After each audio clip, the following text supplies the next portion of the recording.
The Book of Exodus, Chapter 1. Now these are the names of the children of Israel, which came into Egypt. Every man in his household came with Jacob: Reuben, Simeon, Levi, and Judah, Issachar, Zebulun, and Benjamin, Dan and Naphtali, Gad and Asher. And all the souls that came out of the loins of Jacob were 70 souls, for Joseph was in Egypt already. And Joseph died, and all his brethren, and all that generation. And the children of Israel were fruitful, and increased abundantly, and multiplied, and waxed exceeding mighty, and the land was filled with them. Now there arose up a new king over Egypt, which knew not Joseph. And he said unto his people, Behold, the people of the children of Israel are more and mightier than we.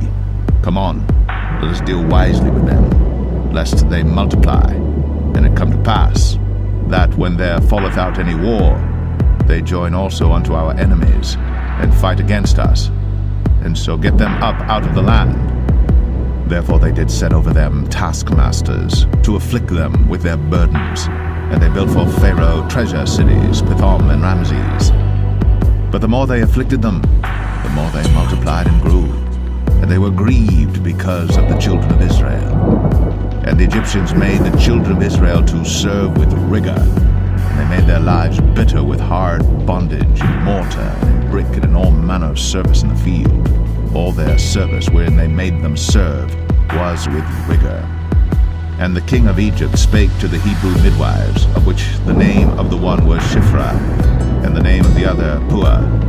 And he said, When ye do the office of a midwife to the Hebrew women, and see them upon the stools, if it be a son, then ye shall kill him, but if it be a daughter, then she shall live.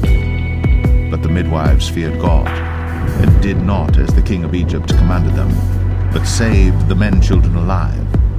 And the king of Egypt called for the midwives, and said unto them, Why have ye done this thing, and have saved the men children alive? And the midwives said unto Pharaoh, Because the Hebrew women are not as the Egyptian women, but they are lively, and are delivered ere the midwives come in unto them. Therefore God dealt well with the midwives, and the people multiplied, and waxed very mighty. And it came to pass, because the midwives feared God, that he made them houses. And Pharaoh charged all his people, saying, Every son that is born ye shall cast into the river, and every daughter ye shall save alive. Exodus 2. And there went a man of the house of Levi, and took to wife a daughter of Levi. And the woman conceived, and bare a son. And when she saw him that he was a goodly child, she hid him 3 months. And when she could not longer hide him, she took for him an ark of bulrushes, and daubed it with slime, and with pitch, and put the child therein. And she laid it in the flags by the river's brink. And his sister stood afar off, to wit what would be done to him. And the daughter of Pharaoh came down to wash herself at the river, and her maidens walked along by the river's side. And when she saw the ark among the flags, she sent her maid to fetch it. And when she had opened it, she saw the child, and behold, the babe wept. And she had compassion on him, and said, This is one of the Hebrews' children. Then said his sister to Pharaoh's daughter, Shall I go and call to thee a nurse of the Hebrew women, that she may nurse the child for thee? And Pharaoh's daughter said to her, Go. And the maid went, and called the child's mother. And Pharaoh's daughter said unto her, Take this child away, and nurse it for me, and I will give thee thy wages. And the woman took the child, and nursed it. And the child grew, and she brought him unto Pharaoh's daughter, and he became her son. And she called his name Moses. And she said, Because I drew him out of the water. And it came to pass in those days, when Moses was grown, that he went out unto his brethren, and looked on their burdens. And he spied an Egyptian smiting an Hebrew, one of his brethren. And he looked this way and that way. And when he saw that there was no man, he slew the Egyptian, and hid him in the sand. And when he went out the second day, behold, 2 men of the Hebrews strove together. And he said to him that did the wrong, Wherefore smitest thou thy fellow? And he said, Who made thee a prince and a judge over us? Intendest thou to kill me, as thou killedst the Egyptian? And Moses feared, and said, Surely this thing is known. Now when Pharaoh heard this thing, he sought to slay Moses. But Moses fled from the face of Pharaoh, and dwelt in the land of Midian, and he sat down by a well. Now the priest of Midian had 7 daughters, and they came and drew water, and filled the troughs to water their father's flock. And the shepherds came and drove them away. But Moses stood up and helped them, and watered their flock.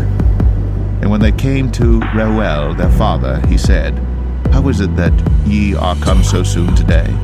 And they said, An Egyptian delivered us out of the hand of the shepherds, and also drew water enough for us, and watered the flock. And he said unto his daughters, And where is he?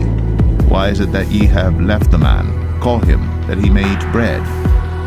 And Moses was content to dwell with the man. And he gave Moses Zipporah his daughter, and she bare him a son. And he called his name Gershom, for he said, I have been a stranger in a strange land.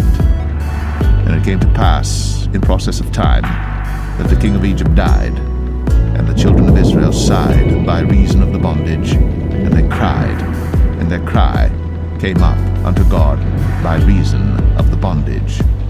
And God heard their groaning, and God remembered his covenant with Abraham, with Isaac, and with Jacob. And God looked upon the children of Israel, and God had respect unto them. Exodus 3.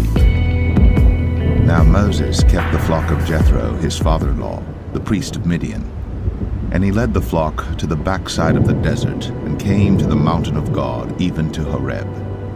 And the angel of the Lord appeared unto him in a flame of fire out of the midst of a bush.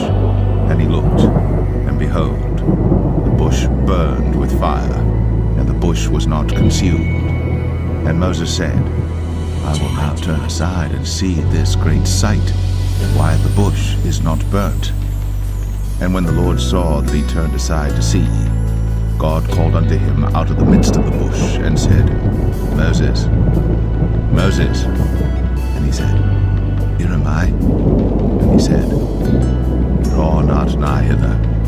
Put off thy shoes from off thy feet, for the place whereon thou standest is holy ground. Moreover, he said, I am the God of thy father, the God of Abraham, the God of Isaac, and the God of Jacob. And Moses hid his face, for he was afraid to look upon God. And the Lord said, I have surely seen the affliction of my people which are in Egypt, and have heard their cry by reason of their taskmasters. For I know their sorrows, and I am come down to deliver them out of the hand of the Egyptians, and to bring them up out of that land unto a good land, and a large, unto a land flowing with milk and honey, unto the place of the Canaanites, and the Hittites, and the Amorites, and the Perizzites, and the Hivites, and the Jebusites. Now therefore, behold, the cry of the children of Israel is come unto me, and I have also seen the oppression wherewith the Egyptians oppress them. Come now therefore, and I will send thee unto Pharaoh, that thou mayest bring forth my people, the children of Israel, out of Egypt. And Moses said unto God, Who am I that I should go unto Pharaoh, and that I should bring forth the children of Israel out of Egypt? And he said, Certainly I will be with thee, and this shall be a token unto thee, that I have sent thee. When thou hast brought forth the people out of Egypt, ye shall serve God upon this mountain.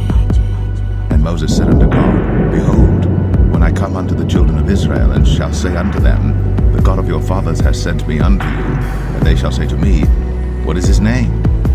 What shall I say unto them? And God said unto Moses, I am that I am. And he said, Thus shalt thou say unto the children of Israel, I am hath sent me unto you.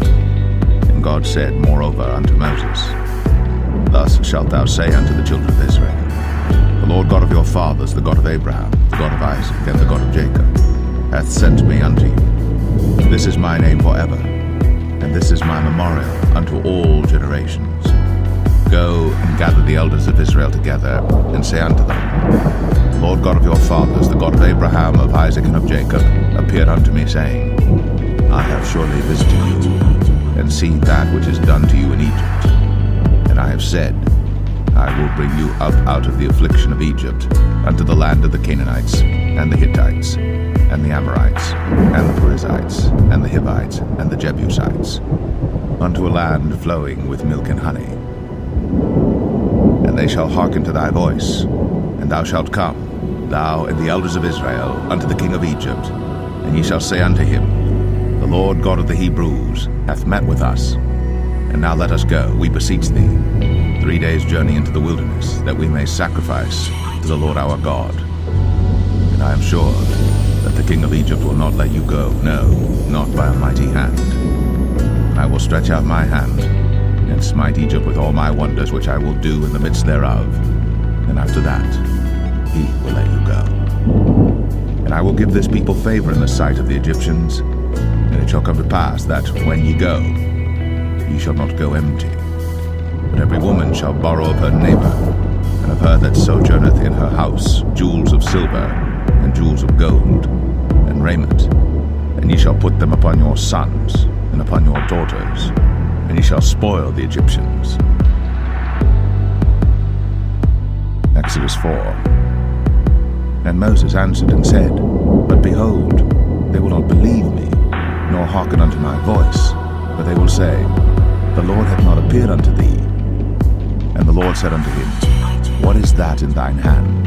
And he said, A rod. And he said, Cast it on the ground. And he cast it on the ground, and it became a serpent. And Moses fled from before it. And the Lord said unto Moses, Put forth thine hand, and take it by the tail. And he put forth his hand, and caught it. And it became a rod in his hand, that they may believe that the Lord God of their fathers, the God of Abraham, the God of Isaac, and the God of Jacob, hath appeared unto thee. And the Lord said furthermore unto him, Put now thine hand into thy bosom. And he put his hand into his bosom. And when he took it out, behold, his hand was leprous as snow. And he said, Put thine hand into thy bosom again. And he put his hand into his bosom again, and plucked it out of his bosom. And behold, it was turned again as his other flesh.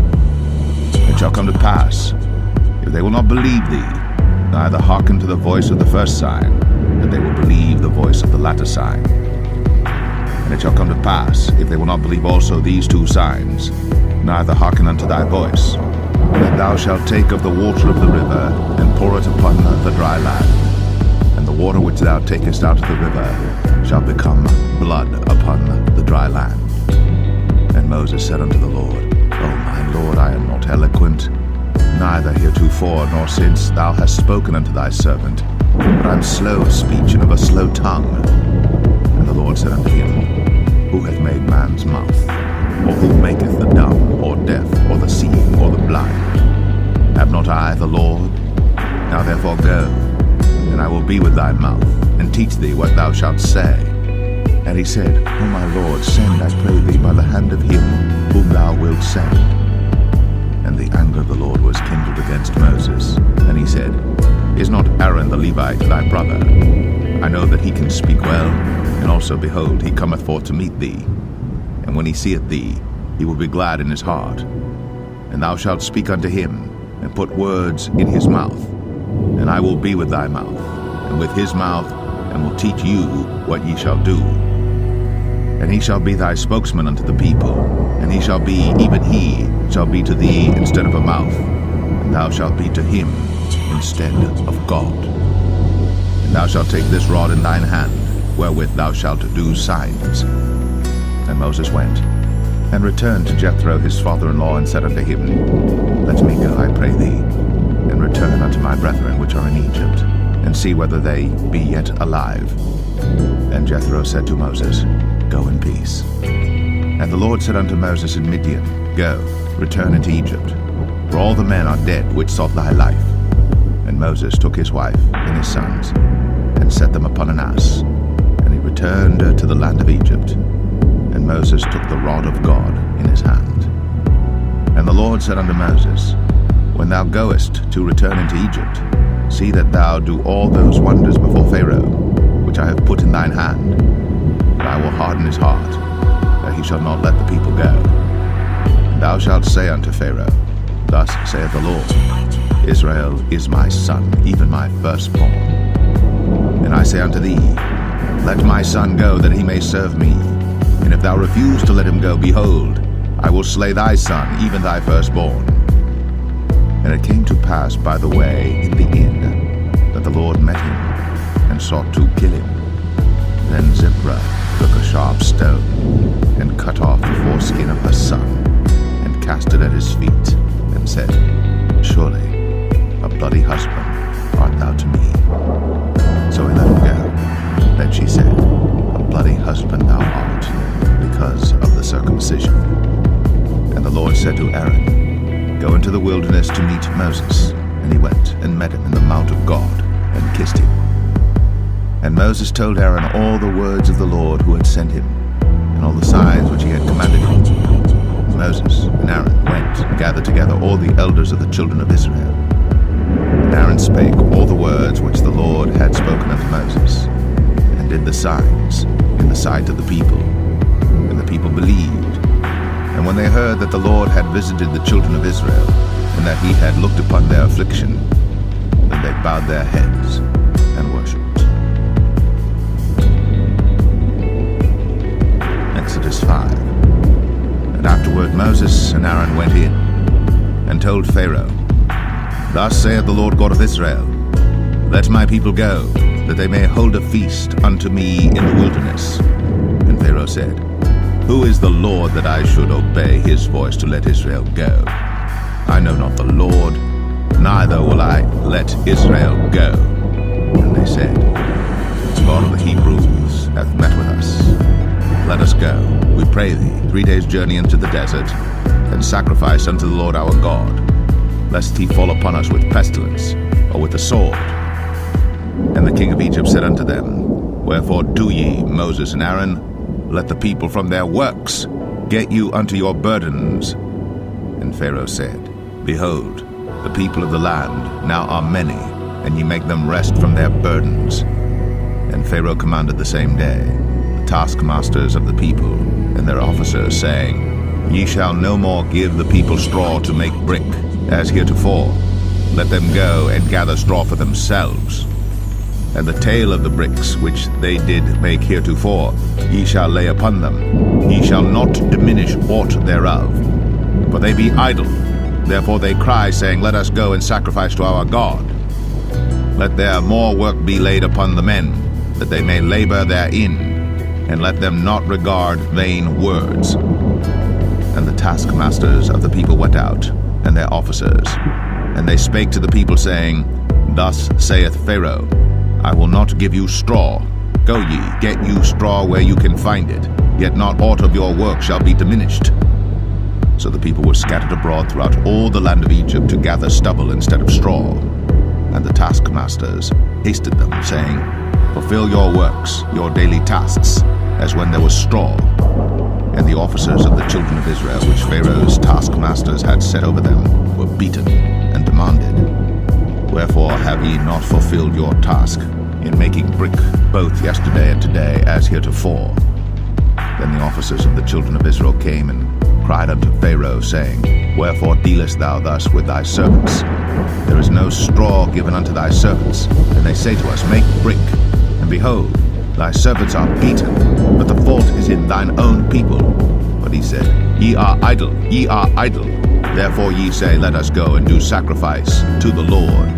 Go therefore now and work, for there shall no straw be given you, yet shall ye deliver the tale of bricks. And the officers of the children of Israel did see that they were in evil case, after it was said, Ye shall not minish aught from your bricks of your daily task. And they met Moses and Aaron, who stood in the way, as they came forth from Pharaoh. And they said unto them, The Lord look upon you and judge, because ye have made our savor to be abhorred in the eyes of Pharaoh, and in the eyes of his servants, to put a sword in their hand to slay us. And Moses returned unto the Lord and said, Lord, wherefore hast thou so evil entreated this people? Why is it that thou hast sent me? For since I came to Pharaoh to speak in thy name, he hath done evil to this people, neither hast thou delivered thy people at all. Exodus 6. Then the Lord said unto Moses, Now shalt thou see what I will do to Pharaoh.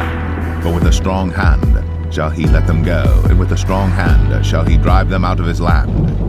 And God spake unto Moses, and said unto him, I am the Lord. And I appeared unto Abraham, unto Isaac, and unto Jacob, by the name of God Almighty.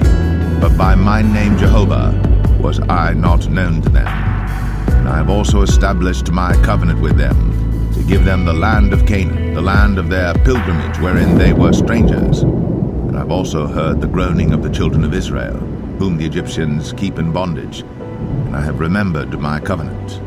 Wherefore say unto the children of Israel, I am the Lord. And I will bring you out from under the burdens of the Egyptians, and I will rid you out of their bondage, and I will redeem you with a stretched out arm and with great judgments. And I will take you to me for a people, and I will be to you a God, and ye shall know that I am the Lord your God, which bringeth you out from under the burdens of the Egyptians. And I will bring you in unto the land concerning the which I did swear to give it to Abraham, to Isaac, and to Jacob, and I will give it you for an heritage. I am the Lord. And Moses spake so unto the children of Israel, but they hearkened not unto Moses for anguish of spirit, and for cruel bondage. And the Lord spake unto Moses, saying, Go in, speak unto Pharaoh king of Egypt, that he let the children of Israel go out of his land. And Moses spake before the Lord, saying, Behold, the children of Israel have not hearkened unto me. How then shall Pharaoh hear me, who am of uncircumcised lips? And the Lord spake unto Moses and unto Aaron, and gave them a charge unto the children of Israel, and unto Pharaoh king of Egypt, to bring the children of Israel out of the land of Egypt. These be the heads of their fathers' houses, the sons of Reuben, the firstborn of Israel, Hanok and Palu, Hezron and Carmi. These be the families of Reuben. And the sons of Simeon, Jemuel and Jamin, and Ohad and Jachin, and Zohar and Shaul the son of the Canaanitish woman. These are the families of Simeon. And these are the names of the sons of Levi according to their generations, Gershon and Kohath and Merari. And the years of the life of Levi were 137 years. The sons of Gershon, Libni and Shimei, according to their families. And the sons of Kohath, Amram and Izhar, and Hebron and Uzziel. And the years of the life of Kohath were 133 years. And the sons of Merari, Mahalai and Mushai. These are the families of Levi according to their generations. And Amram took him Jochebed, his father's sister, to wife, and she bare him Aaron and Moses. And the years of the life of Amram were 137 years. And the sons of Izhar, Korah and Nepheg and Zichri. And the sons of Uzziel, Mishael and Elzaphan and Zithri. And Aaron took him Elisheba, daughter of Aminadab, sister of Nahshon, to wife, and she bare him Nadab and Abihu, Eleazar and Ithamar. And the sons of Korah, Asir and Elkanah and Abiasaph. These are the families of the Korhites. And Eleazar, Aaron's son, took him one of the daughters of Putiel to wife, and she bare him Phinehas. These are the heads of the fathers of the Levites according to their families. These are that Aaron and Moses, to whom the Lord said, Bring out the children of Israel from the land of Egypt, according to their armies. These are they which spake to Pharaoh king of Egypt, to bring out the children of Israel from Egypt. These are that Moses and Aaron. And it came to pass on the day when the Lord spake unto Moses in the land of Egypt, that the Lord spake unto Moses, saying, I am the Lord.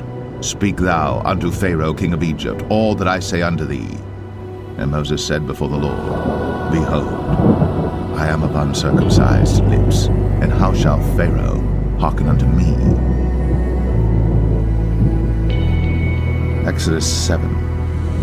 And the Lord said unto Moses, See, I have made thee a god to Pharaoh, and Aaron thy brother shall be thy prophet.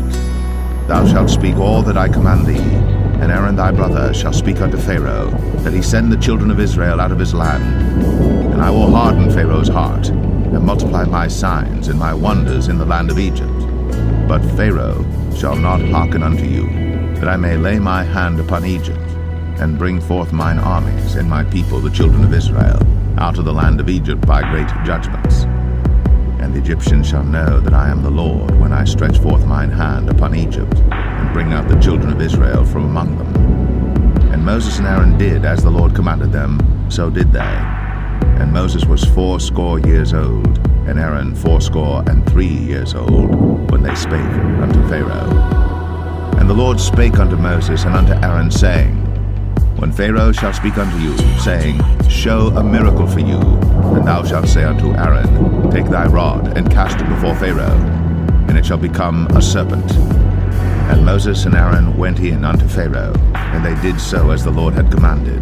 And Aaron cast down his rod before Pharaoh, and before his servants, and it became a serpent. Then Pharaoh also called the wise men and the sorcerers.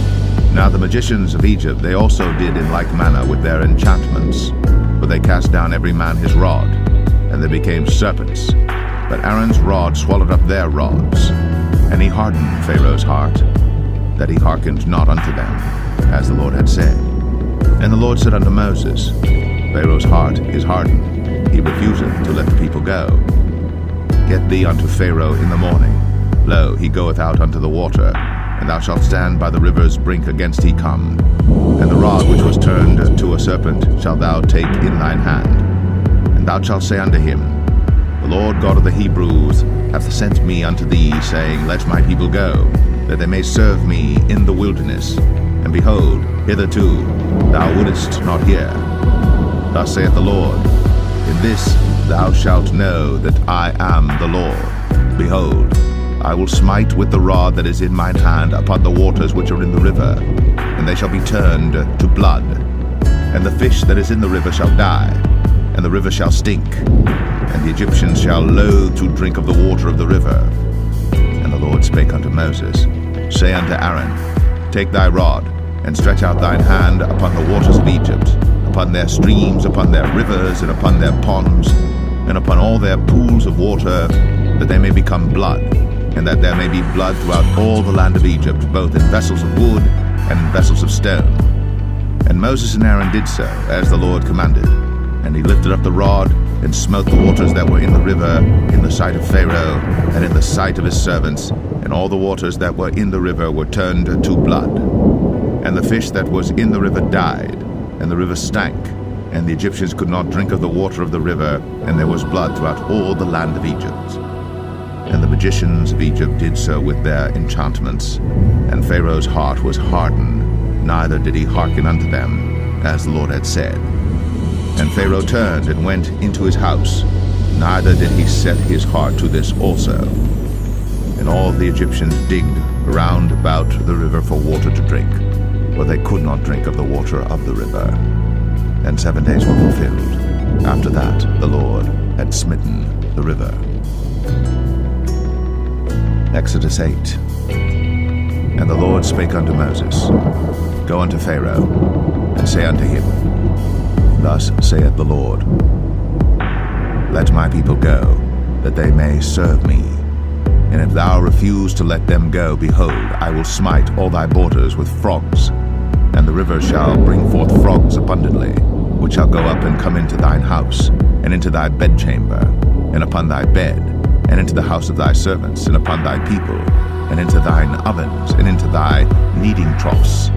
And the frogs shall come up both on thee, and upon thy people, and upon all thy servants. And the Lord spake unto Moses, Say unto Aaron, Stretch forth thine hand with thy rod over the streams, over the rivers, and over the ponds, and cause frogs to come up upon the land of Egypt. And Aaron stretched out his hand over the waters of Egypt, and the frogs came up and covered the land of Egypt. And the magicians did so with their enchantments, and brought up frogs upon the land of Egypt. Then Pharaoh called for Moses and Aaron, and said, Entreat the Lord, that he may take away the frogs from me, and from my people, and I will let the people go, that they may do sacrifice unto the Lord. And Moses said unto Pharaoh, Glory over me, when shall I entreat for thee, and for thy servants, and for thy people, to destroy the frogs from thee, and thy houses, that they may remain in the river only? And he said, Tomorrow. And he said, Be it according to thy word, that thou mayest know that there is none like unto the Lord our God. And the frogs shall depart from thee, and from thy houses, and from thy servants, and from thy people. They shall remain in the river only. And Moses and Aaron went out from Pharaoh, and Moses cried unto the Lord because of the frogs, which he had brought against Pharaoh. And the Lord did according to the word of Moses, and the frogs died out of the houses, out of the villages, and out of the fields. And they gathered them together upon heaps, and the land stank. But when Pharaoh saw that there was respite, he hardened his heart, and hearkened not unto them, as the Lord had said. And the Lord said unto Moses, Say unto Aaron, Stretch out thy rod, and smite the dust of the land, that it may become lice throughout all the land of Egypt. And they did so. For Aaron stretched out his hand with his rod, and smote the dust of the earth, and it became lice in man and in beast. All the dust of the land became lice throughout all the land of Egypt. And the magicians did so with their enchantments to bring forth lice, but they could not, so there were lice upon man and upon beast. Then the magicians said unto Pharaoh, This is the finger of God. And Pharaoh's heart was hardened, and he hearkened not unto them, as the Lord had said. And the Lord said unto Moses, Rise up early in the morning, and stand before Pharaoh. Lo, he cometh forth to the water. And say unto him, Thus saith the Lord, Let my people go, that they may serve me. Else, if thou wilt not let my people go, behold, I will send swarms of flies upon thee, and upon thy servants, and upon thy people, and into thy houses. And the houses of the Egyptians shall be full of swarms of flies, and also the ground whereon they are. And I will sever in that day the land of Goshen, in which my people dwell, that no swarms of flies shall be there, to the end thou mayest know that I am the Lord in the midst of the earth. And I will put a division between my people and thy people. Tomorrow shall this sign be. And the Lord did so. And there came a grievous swarm of flies into the house of Pharaoh, and into his servants' houses, and into all the land of Egypt. The land was corrupted by reason of the swarm of flies. And Pharaoh called for Moses and for Aaron, and said, Go ye, sacrifice to your God in the land. And Moses said, It is not meet so to do, for we shall sacrifice the abomination of the Egyptians to the Lord our God. Lo, shall we sacrifice the abomination of the Egyptians before their eyes? And will they not stone us? We will go 3 days' journey into the wilderness, and sacrifice to the Lord our God, as he shall command us. And Pharaoh said, I will let you go, that ye may sacrifice to the Lord your God in the wilderness. Only ye shall not go very far away. Entreat for me. And Moses said, Behold, I go out from thee, and I will entreat the Lord that the swarms of flies may depart from Pharaoh, from his servants, and from his people tomorrow. But let not Pharaoh deal deceitfully any more, not letting the people go to sacrifice to the Lord. And Moses went out from Pharaoh, and entreated the Lord. And the Lord did according to the word of Moses, and he removed the swarms of flies from Pharaoh, from his servants, and from his people. There remained not one. And Pharaoh hardened his heart at this time also, neither would he let the people go. Exodus 9. Then the Lord said unto Moses, Go in unto Pharaoh, and tell him, Thus saith the Lord God of the Hebrews, Let my people go, that they may serve me. For if thou refuse to let them go, and wilt hold them still, behold, the hand of the Lord is upon thy cattle which is in the field, upon the horses, upon the asses, upon the camels, upon the oxen, and upon the sheep. There shall be a very grievous remain. And the Lord shall sever between the cattle of Israel and the cattle of Egypt, and there shall nothing die of all that is the children's of Israel. And the Lord appointed a set time, saying, Tomorrow the Lord shall do this thing in the land. And the Lord did that thing on the morrow, and all the cattle of Egypt died, but of the cattle of the children of Israel died not one. And Pharaoh sent, and behold, there was not one of the cattle of the Israelites dead. And the heart of Pharaoh was hardened, and he did not let the people go. And the Lord said unto Moses and unto Aaron, Take to you handfuls of ashes of the furnace, and let Moses sprinkle it toward the heaven in the sight of Pharaoh. And and it shall become small dust in all the land of Egypt, and shall be a boil breaking forth with blains upon man and upon beast throughout all the land of Egypt. And they took ashes of the furnace, and stood before Pharaoh, and Moses sprinkled it up toward heaven, and it became a boil, breaking forth with blains upon man and upon beast. And the magicians could not stand before Moses because of the boils, for the boil was upon the magicians and upon all the Egyptians. And the Lord hardened the heart of Pharaoh, and he hearkened not unto them, as the Lord had spoken unto Moses. And the Lord said unto Moses, Rise up early in the morning, and stand before Pharaoh, and say unto him, Thus saith the Lord God of the Hebrews, Let my people go, that they may serve me. For I will at this time send all my plagues upon thine heart, and upon thy servants, and upon thy people, that thou mayest know that there is none like me in all the earth. For now I will stretch out my hand, that I may smite thee and thy people with pestilence, and thou shalt be cut off from the earth. And in very deed for this cause have I raised thee up, for to show in thee my power, and that my name may be declared throughout all the earth. As yet exaltest thou thyself against my people, that thou wilt not let them go. Behold, tomorrow about this time I will cause it to rain a very grievous hail, such as hath not been in Egypt since the foundation thereof even until now. Send therefore now, and gather thy cattle, and all that thou hast in the field. For upon every man and beast which shall be found in the field, and shall not be brought home, the hail shall come down upon them, and they shall die. He that feared the word of the Lord among the servants of Pharaoh made his servants and his cattle flee into the houses. And he that regarded not the word of the Lord left his servants and his cattle in the field. And the Lord said unto Moses, Stretch forth thine hand toward heaven, that there may be hail in all the land of Egypt, upon man, and upon beast, and upon every herb of the field, throughout the land of Egypt. And Moses stretched forth his rod toward heaven, and the Lord sent thunder and hail, and the fire ran along upon the ground, and the Lord rained hail upon the land of Egypt. So there was hail, and fire mingled with the hail, very grievous, such as there was none like it in all the land of Egypt since it became a nation. And the hail smote throughout all the land of Egypt all that was in the field, both man and beast. And the hail smote every herb of the field, and brake every tree of the field. Only in the land of Goshen, where the children of Israel were, was there no hail. And Pharaoh sent and called for Moses and Aaron, and said unto them, I have sinned at this time. The Lord is righteous, and I and my people are wicked.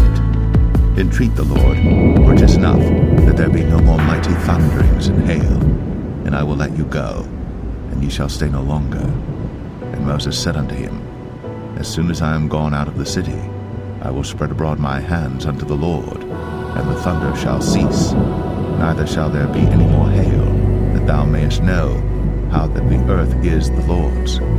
But as for thee and thy servants, I know that ye will not yet fear the Lord God. And the flax and the barley were smitten, for the barley was in the ear, and the flax was bold. But the wheat and the rye were not smitten, for they were not grown up. And Moses went out of the city from Pharaoh, and spread abroad his hands unto the Lord. And the thunders and hail ceased, and the rain was not poured upon the earth. And when Pharaoh saw that the rain and the hail and the thunders were ceased, he sinned yet more, and hardened his heart, he and his servants. And the heart of Pharaoh was hardened, neither would he let the children of Israel go, as the Lord had spoken by Moses. Exodus 10. And the Lord said unto Moses, Go in unto Pharaoh, for I have hardened his heart, and the heart of his servants, that I might show these my signs before him, and that thou mayest tell in the ears of thy son, and of thy son's son, what things I have wrought in Egypt, and my signs which I have done among them, that ye may know how that I am the Lord. And Moses and Aaron came in unto Pharaoh, and said unto him, Thus saith the Lord God of the Hebrews, How long wilt thou refuse to humble thyself before me? Let my people go, that they may serve me. Else, if thou refuse to let my people go, behold, tomorrow will I bring the locusts into thy coast, and they shall cover the face of the earth, that one cannot be able to see the earth, and And they shall eat the residue of that which is escaped, which remaineth unto you from the hail, and shall eat every tree which groweth for you out of the field. And they shall fill thy houses, and the houses of all thy servants, and the houses of all the Egyptians, which neither thy fathers nor thy fathers' fathers have seen, since the day that they were upon the earth unto this day. And he turned himself, and went out from Pharaoh. And Pharaoh's servants said unto him, How long shall this man be a snare unto us? Let the men go, that they may serve the Lord their God. Knowest thou not yet that Egypt is destroyed? And Moses and Aaron were brought again unto Pharaoh. And he said unto them, Go, serve the Lord your God. But who are they that shall go? And Moses said, We will go with our young and with our old, with our sons and with our daughters, with our flocks and with our herds will we go, for we must hold a feast unto the Lord. And he said unto them, Let the Lord be so with you, as I will let you go, and your little ones. Look to it, for evil is before you. Not so. Go now, ye that are men, and serve the Lord, for that ye did desire. And they were driven out from Pharaoh's presence. And the Lord said unto Moses, Stretch out thine hand over the land of Egypt for the locusts, that they may come up upon the land of Egypt, and eat every herb of the land, even all that the hail hath left. And Moses stretched forth his rod over the land of Egypt. And the Lord brought an east wind upon the land all that day, and all that night. And when it was morning, the east wind brought the locusts. And the locusts went up over all the land of Egypt, and rested in all the coasts of Egypt. Very grievous were they. Before them there were no such locusts as they, neither after them shall be such. For they covered the face of the whole earth, so that the land was darkened. And they did eat every herb of the land, and all the fruit of the trees which the hail had left. And there remained not any green thing in the trees, or in the herbs of the field, through all the land of Egypt. Then Pharaoh called for Moses and Aaron in haste, and he said, I have sinned against the Lord your God and against you. Now therefore forgive, I pray thee, my sin only this once, and entreat the Lord your God, that he may take away from me this death only. And he went out from Pharaoh, and entreated the Lord. And the Lord turned a mighty strong west wind, which took away the locusts, and cast them into the Red Sea. There remained not one locust in all the coasts of Egypt. But the Lord hardened Pharaoh's heart, so that he would not let the children of Israel go. And the Lord said unto Moses, Stretch out thine hand toward heaven, that there may be darkness over the land of Egypt, even darkness which may be felt. And Moses stretched forth his hand toward heaven, and there was a thick darkness in all the land of Egypt 3 days. They saw not one another, neither rose any from his place for 3 days. But all the children of Israel had light in their dwellings. And Pharaoh called unto Moses and said, Go ye, serve the Lord. Only let your flocks and your herds be stayed. Let your little ones also go with you. And Moses said, Thou must give us also sacrifices and burnt offerings, that we may sacrifice unto the Lord our God. Our cattle also shall go with us. There shall not an hoof be left behind. For thereof must we take to serve the Lord our God, and we know not with what we must serve the Lord until we come thither.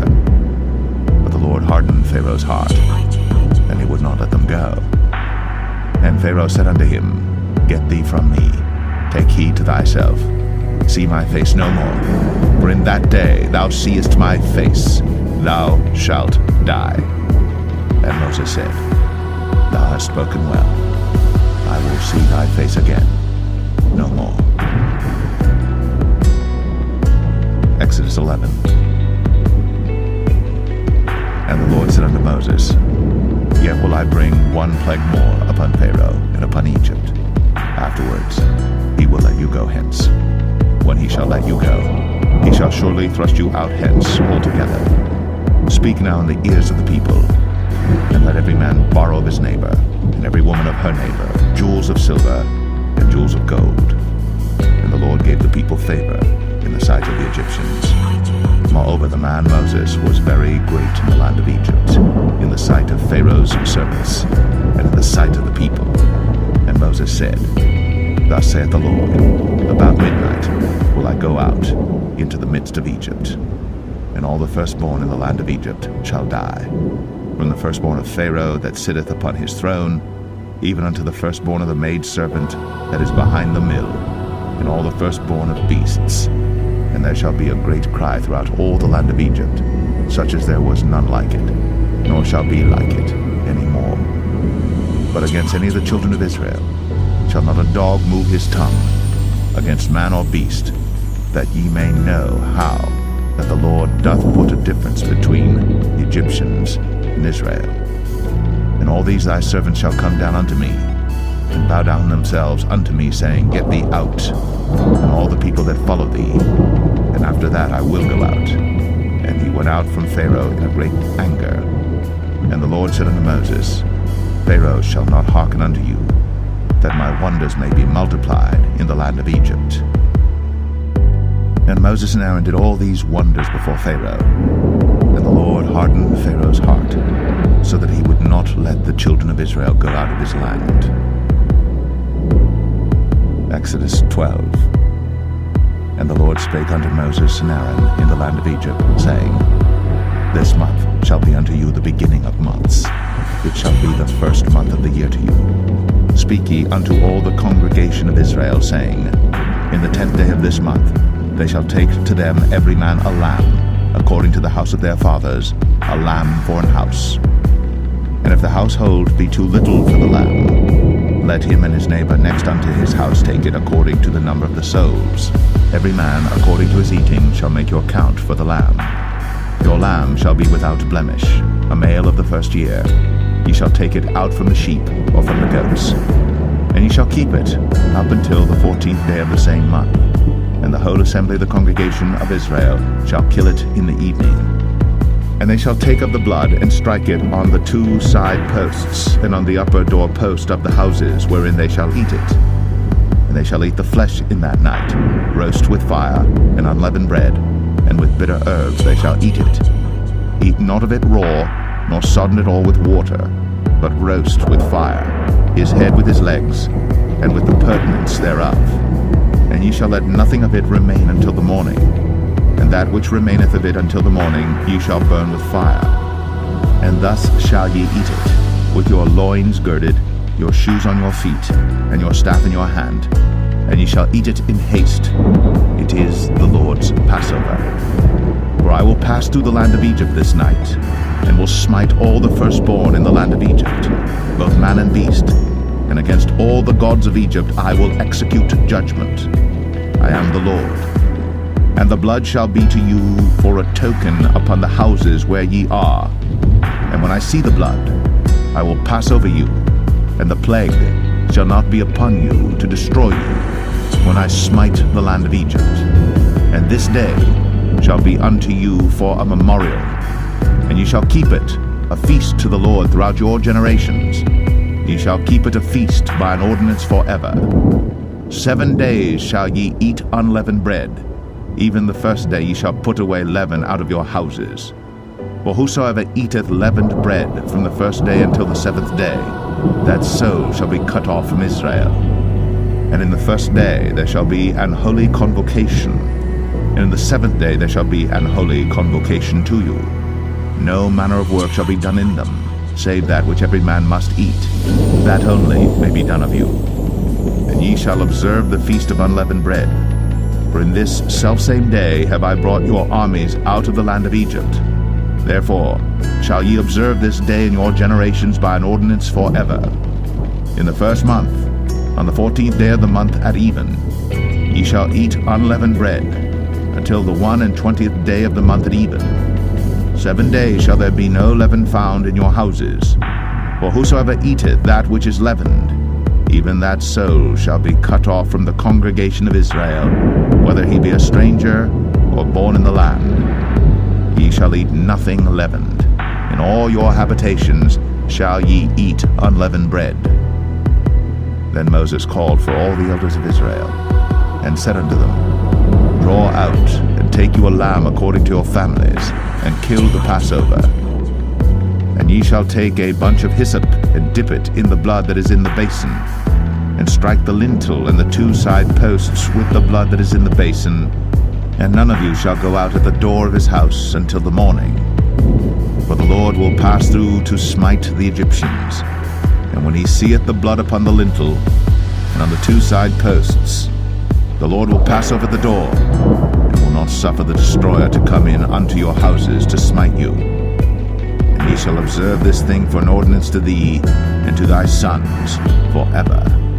And it shall come to pass, when ye be come to the land which the Lord will give you, according as he hath promised, that ye shall keep this service. And it shall come to pass, when your children shall say unto you, What mean ye by this service?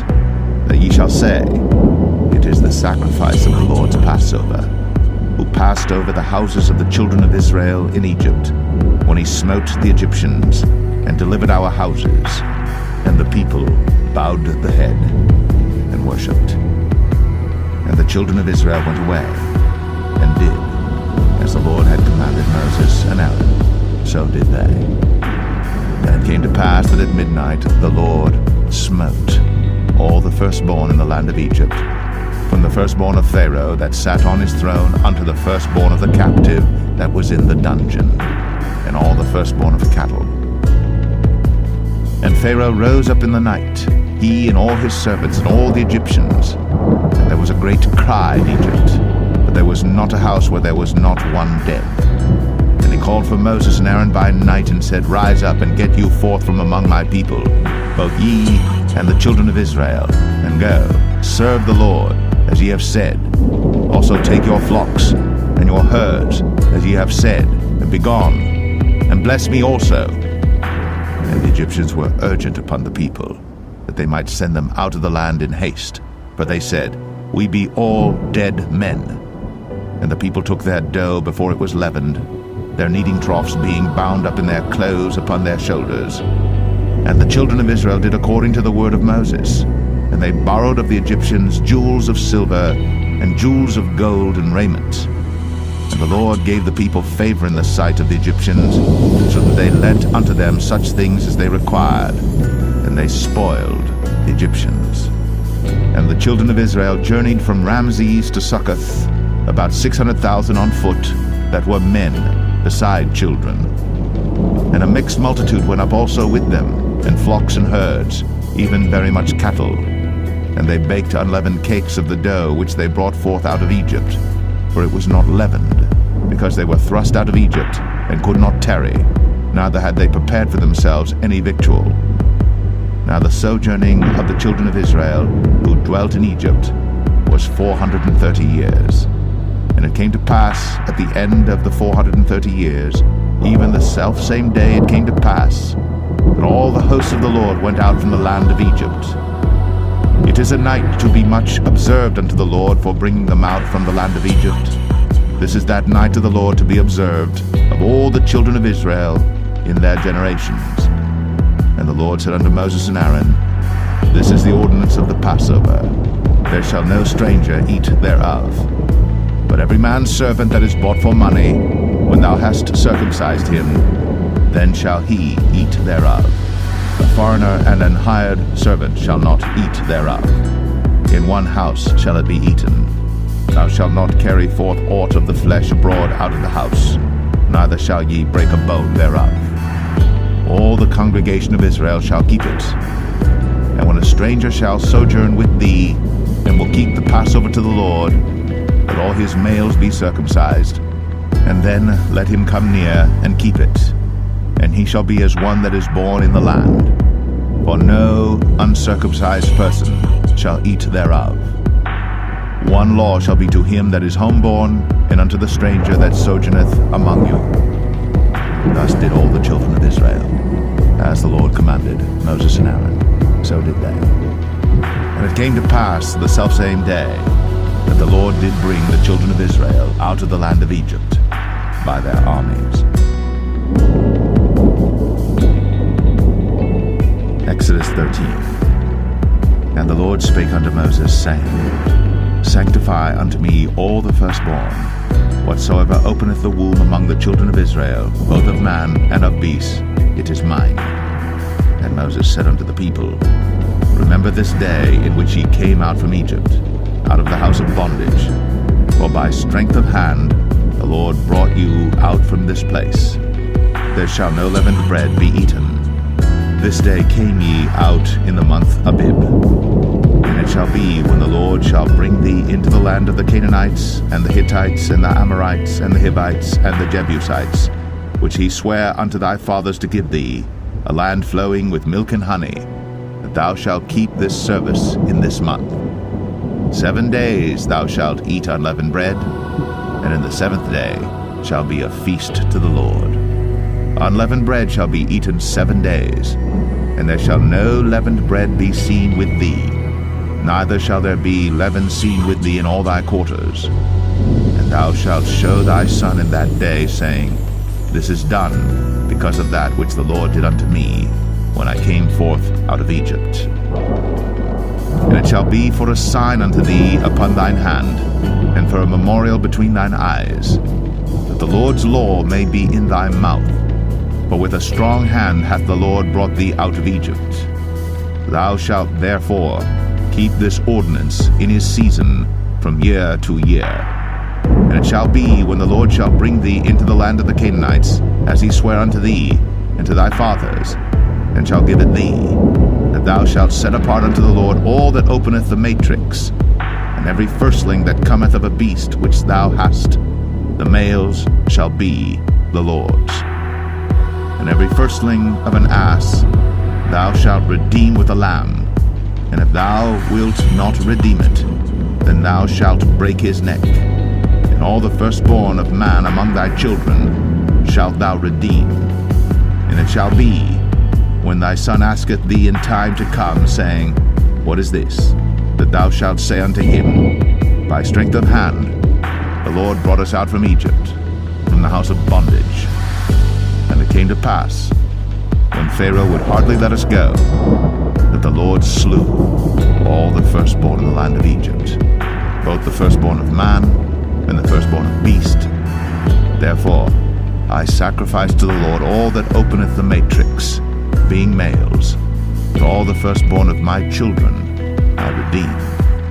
And it shall be for a token upon thine hand, and for frontlets between thine eyes. For by strength of hand the Lord brought us forth out of Egypt. And it came to pass, when Pharaoh had let the people go, that God led them not through the way of the land of the Philistines, although that was near, for God said, Lest peradventure the people repent when they see war, and they return to Egypt. But God led the people about through the way of the wilderness of the Red Sea. And the children of Israel went up harnessed out of the land of Egypt. And Moses took the bones of Joseph with him, for he had straitly sworn the children of Israel, saying, God will surely visit you, and ye shall carry up my bones away hence with you. And they took their journey from Succoth, and encamped in Etham in the edge of the wilderness. And the Lord went before them by day in a pillar of a cloud, to lead them the way, and by night in a pillar of fire, to give them light, to go by day and night. He took not away the pillar of the cloud by day, nor the pillar of fire by night, from before the people. Exodus 14. And the Lord spake unto Moses, saying, Speak unto the children of Israel, that they turn and encamp before Pi-hahiroth, between Migdal and the sea, over against Baal-zephon. Before it shall ye encamp by the sea. For Pharaoh will say of the children of Israel, They are entangled in the land, the wilderness hath shut them in, and I will harden Pharaoh's heart, that he shall follow after them. And I will be honored upon Pharaoh, and upon all his host, that the Egyptians may know that I am the Lord. And they did so. And it was told the king of Egypt that the people fled, and the heart of Pharaoh and of his servants was turned against the people, and they said, Why have we done this, that we have let Israel go from serving us? And he made ready his chariot, and took his people with him. And he took 600 chosen chariots, and all the chariots of Egypt, and captains over every one of them. And the Lord hardened the heart of Pharaoh king of Egypt, and he pursued after the children of Israel. And the children of Israel went out with an high hand.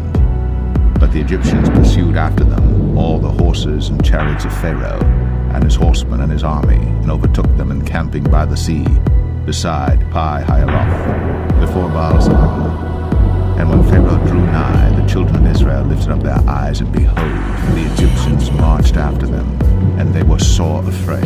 And the children of Israel cried out unto the Lord, and they said unto Moses, Because there were no graves in Egypt, hast thou taken us away to die in the wilderness? Wherefore hast thou dealt thus with us, to carry us forth out of Egypt? Is not this the word that we did tell thee in Egypt, saying, Let us alone, that we may serve the Egyptians?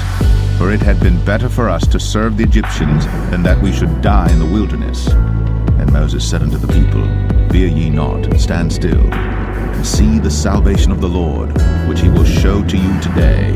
For the Egyptians whom ye have seen today, ye shall see them again no more forever. The Lord shall fight for you, and ye shall hold your peace. And the Lord said unto Moses, Wherefore criest thou unto me? Speak unto the children of Israel, that they go forward. But lift thou up thy rod, and stretch out thine hand over the sea, and divide it. And the children of Israel shall go on dry ground through the midst of the sea. And I, behold, I will harden the hearts of the Egyptians, and they shall follow them. And I will get me honor upon Pharaoh, and upon all his host, upon his chariots, and upon his horsemen. And the Egyptians shall know that I am the Lord, when I have gotten me honor upon Pharaoh, upon his chariots, and upon his horsemen. And the angel of God, which went before the camp of Israel, removed, and went behind them. And the pillar of the cloud went from before their face, and stood behind them. And it came between the camp of the Egyptians and the camp of Israel. And it was a cloud and darkness to them, but it gave light by night to these, so that the one came not near the other all the night. And Moses stretched out his hand over the sea, and the Lord caused the sea to go back by a strong east wind all that night, and made the sea dry land, and the waters were divided. And the children of Israel went into the midst of the sea upon the dry ground, and the waters were a wall unto them on their right hand and on their left. And the Egyptians pursued, and went in after them to the midst of the sea, even all Pharaoh's horses, his chariots, and his horsemen. And it came to pass that in the morning watch the Lord looked unto the host of the Egyptians through the pillar of fire and of the cloud, and troubled the host of the Egyptians, and took off their chariot wheels, that they drave them heavily, so that the Egyptians said, Let us flee from the face of Israel, for the Lord fighteth for them against the Egyptians. And the Lord said unto Moses, Stretch out thine hand over the sea, that the waters may come again upon the Egyptians, upon their chariots, and upon their horsemen. And Moses stretched forth his hand over the sea, and the sea returned to his strength when the morning appeared, and the Egyptians fled against it. And the Lord overthrew the Egyptians in the midst of the sea. And the waters returned and covered the chariots, and the horsemen, and all the host of Pharaoh that came into the sea after them. There remained not so much as one of them. But the children of Israel walked upon dry land in the midst of the sea, and the waters were a wall unto them on their right hand and on their left. Thus the Lord saved Israel that day out of the hand of the Egyptians. And Israel saw the Egyptians dead upon the seashore. And Israel saw that great work which the Lord did upon the Egyptians. And the people feared the Lord, and believed in the Lord and his servant Moses. Exodus 15. Then sang Moses and the children of Israel this song unto the Lord, and spake, saying, I will sing unto the Lord, for he hath triumphed gloriously. The horse and his rider hath he thrown into the sea. The Lord is my strength and song, and he is become my salvation. He is my God, and I will prepare him an habitation, my father's God, and I will exalt him. The Lord is a man of war, the Lord is his name. Pharaoh's chariots and his host hath he cast into the sea. His chosen captains also are drowned in the Red Sea. The depths have covered them, they sank into the bottom as a stone. Thy right hand, O Lord, is become glorious in power. Thy right hand, O Lord, hath dashed in pieces the enemy. And in the greatness of thine excellency thou hast overthrown them that rose up against thee. Thou sentest forth thy wrath, which consumed them as stubble. And with the blast of thy nostrils the waters were gathered together. The floods stood upright as an heap, and the depths were congealed in the heart of the sea. The enemy said, I will pursue, I will take, I will divide the spoil. My lust shall be satisfied upon them. I will draw my sword, my hand shall destroy them.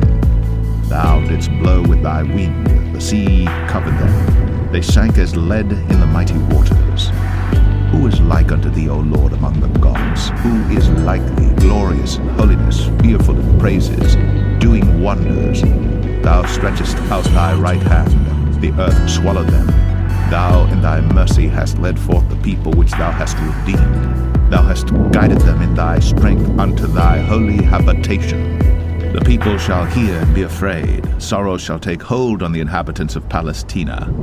Then the dukes of Edom shall be amazed. The mighty men of Moab, trembling, shall take hold upon them. All the inhabitants of Canaan shall melt away. Fear and dread shall fall upon them. By the greatness of thine arm they shall be as still as a stone. Till thy people pass over, O Lord, till the people pass over, which thou hast purchased. Thou shalt bring them in, and plant them in the mountain of thine inheritance, in the place, O Lord, which thou hast made for thee to dwell in the sanctuary, O Lord, which thy hands have established. The Lord shall reign forever and ever. For the horse of Pharaoh went in with his chariots and with his horsemen into the sea, and the Lord brought again the waters of the sea upon them. But the children of Israel went on dry land in the midst of the sea, and Miriam the prophetess, the sister of Aaron, took a timbrel in her hand, and all the women went out after her with timbrels and with dances. And Miriam answered them, Sing ye to the Lord, for he hath triumphed gloriously. The horse and his rider hath he thrown into the sea. So Moses brought Israel from the Red Sea, and they went out into the wilderness of Shur. And they went 3 days in the wilderness and found no water. And when they came to Marah, they could not drink of the waters of Marah, for they were bitter. Therefore the name of it was called Marah. And the people murmured against Moses, saying, What shall we drink? And he cried unto the Lord, and the Lord showed him a tree, which when he had cast into the waters were made sweet. There he made for them a statute and an ordinance, and there he proved to them, and said, If thou wilt diligently hearken to the voice of the Lord thy God, and wilt do that which is right in his sight, and wilt give ear to his commandments, and keep all his statutes, I will put none of these diseases upon thee, which I have brought upon the Egyptians, for I am the Lord that healeth thee. And they came to Elim, where were 12 wells of water, and 70 palm trees, and they encamped there by the waters. Exodus 16. And they took their journey from Elim, and all the congregation of the children of Israel came unto the wilderness of Sin, which is between Elim and Sinai, on the 15th day of the 2nd month after their departing out of the land of Egypt. And the whole congregation of the children of Israel murmured against Moses and Aaron in the wilderness. And the children of Israel said unto them, Would to God we had died by the hand of the Lord in the land of Egypt, when we sat by the flesh pots, and when we did eat bread to the full. For ye have brought us forth into this wilderness to kill this whole assembly with hunger. Then said the Lord unto Moses, Behold, I will rain bread from heaven for you, and the people shall go out and gather a certain rate every day, that I may prove them whether they will walk in my law or no. And it shall come to pass that on the 6th day they shall prepare that which they bring in, and it shall be twice as much as they gather daily. And Moses and Aaron said unto all the children of Israel, At even, then you shall know that the Lord hath brought you out from the land of Egypt.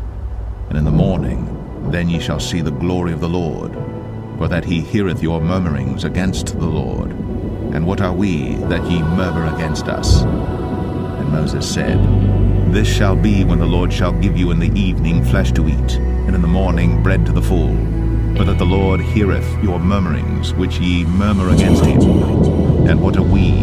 Your murmurings are not against us, but against the Lord. And Moses spake unto Aaron, Say unto all the congregation of the children of Israel, Come near before the Lord, for he hath heard your murmurings. And it came to pass, as Aaron spake unto the whole congregation of the children of Israel, that they looked toward the wilderness, and behold, the glory of the Lord appeared in the cloud.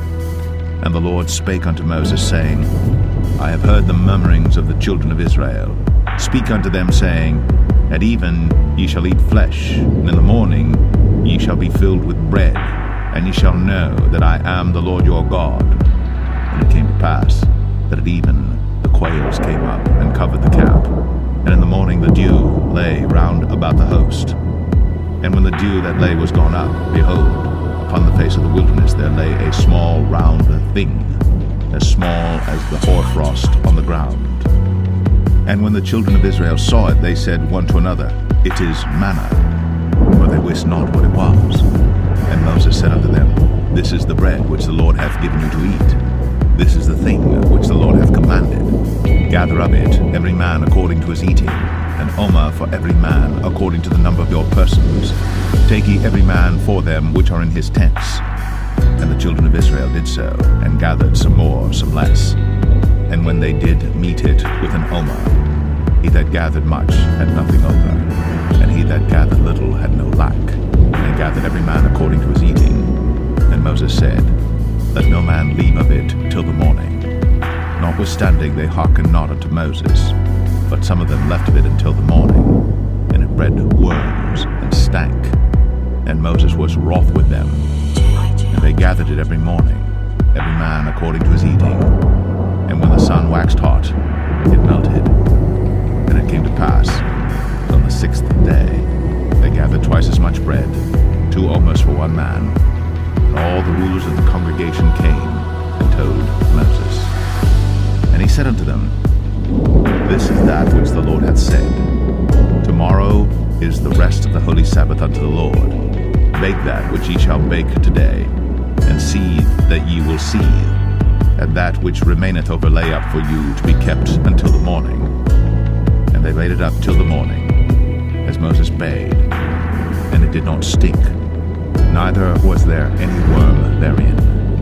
And Moses said, Eat that today, for today is a Sabbath unto the Lord. Today ye shall not find it in the field. 6 days ye shall gather it, but on the 7th day, which is the Sabbath, in it there shall be none.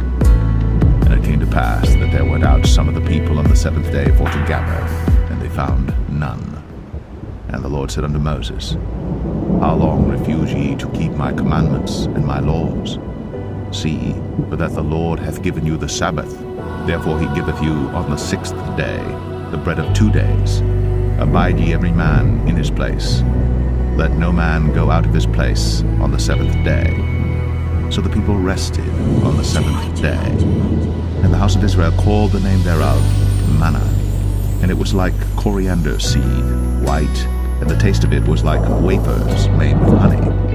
And Moses said, This is the thing which the Lord commandeth. Fill an omer of it to be kept for your generations, that they may see the bread wherewith I have fed you in the wilderness, when I brought you forth from the land of Egypt. And Moses said unto Aaron, Take a pot, and put an omer full of manna therein, and lay it up before the Lord, to be kept for your generations.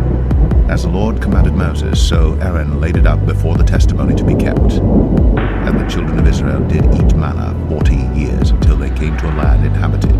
They did eat manna until they came unto the borders of the land of Canaan. Now an omer is the 10th part of an ephah. Exodus 17.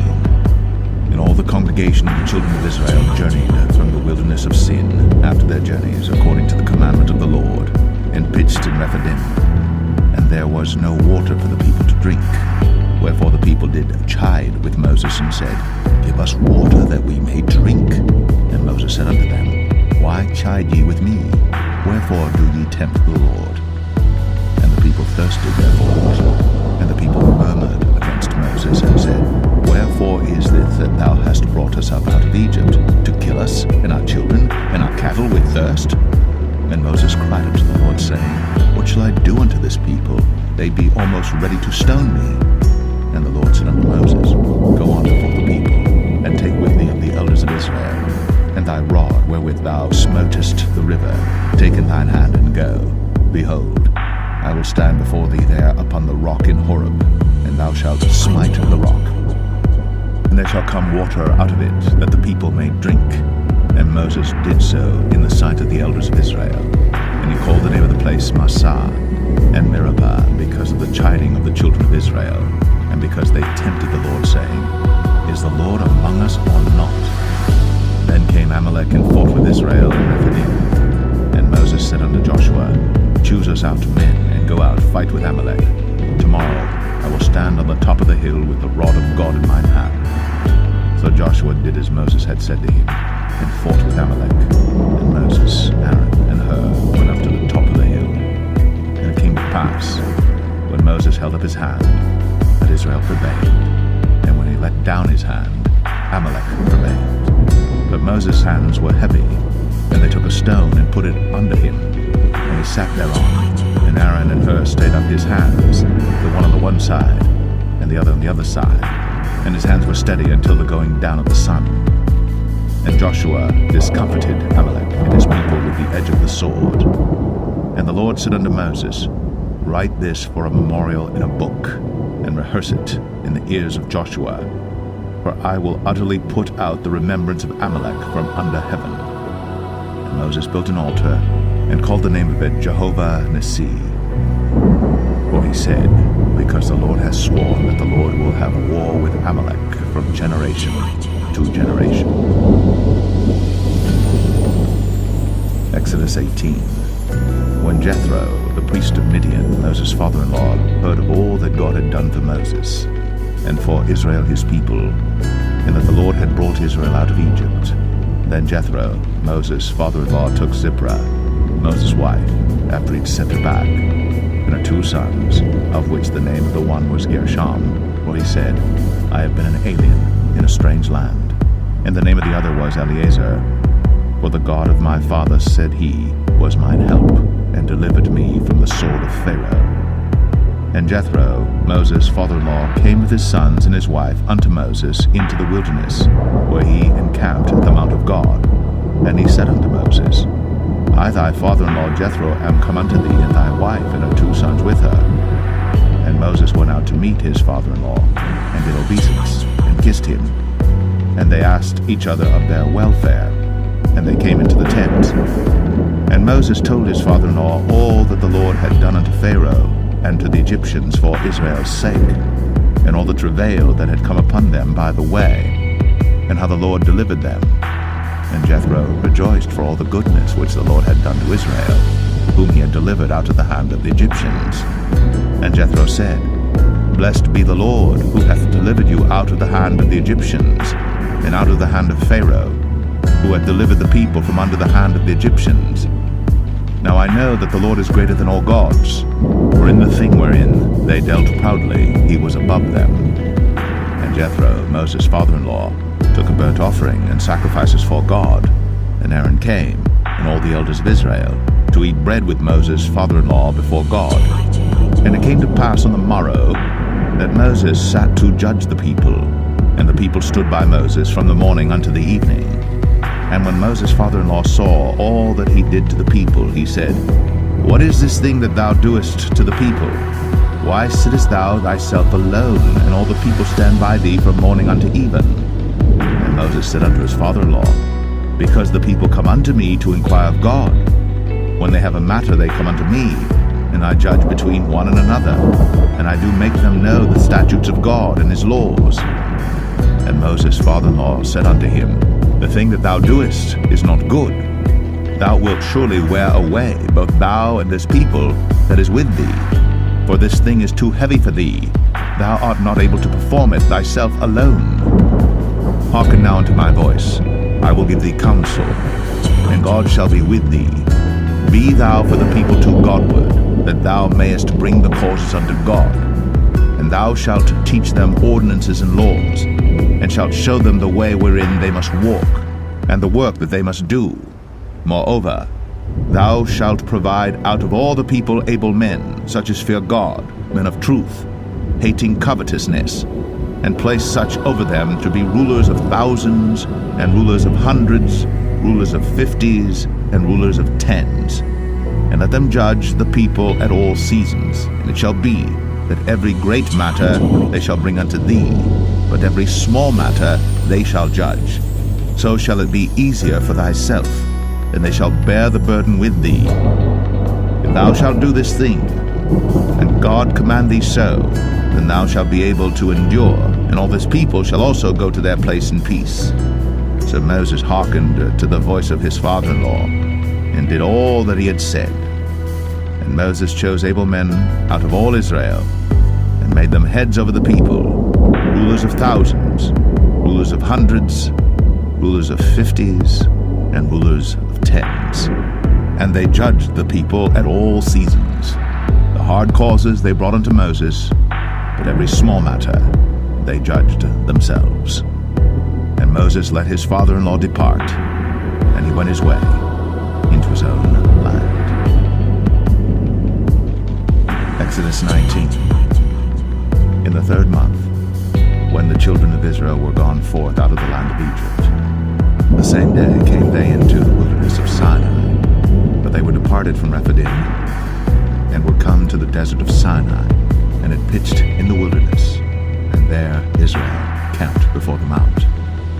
And Moses went up unto God, and the Lord called unto him out of the mountain, saying, Thus shalt thou say to the house of Jacob, and tell the children of Israel, Ye have seen what I did unto the Egyptians, and how I bare you on eagle's wings, and brought you unto myself. Now therefore, if ye will obey my voice indeed, and keep my covenant, then ye shall be a peculiar treasure unto me above all people.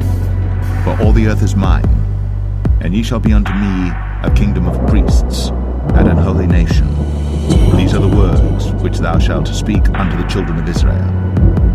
And Moses came and called for the elders of the people, and laid before their faces all these words which the Lord commanded him. And all the people answered together and said, All that the Lord hath spoken, we will do. And Moses returned the words of the people unto the Lord. And the Lord said unto Moses, Lo, I come unto thee in a thick cloud, that the people may hear when I speak with thee, and believe thee forever. And Moses told the words of the people unto the Lord. And the Lord said unto Moses, Go unto the people, and sanctify them today and tomorrow, and let them wash their clothes, and be ready against the 3rd day. For the 3rd day the Lord will come down in the sight of all the people upon Mount Sinai. And thou shalt set bounds unto the people round about, saying, Take heed to yourselves, that ye go not up into the mount, or touch the border of it. Whosoever toucheth the mount shall be surely put to death. There shall not an hand touch it, but he shall surely be stoned, or shot through, whether it be beast or man. It shall not live. When the trumpet soundeth long, they shall come up to the mount. And Moses went down from the mount unto the people, and sanctified the people, and they washed their clothes. And he said unto the people, Be ready against the 3rd day, come not at your wives. And it came to pass on the 3rd day in the morning, that there were thunders and lightnings, and a thick cloud upon the mount, and the voice of the trumpet exceeding loud, so that all the people that was in the camp trembled.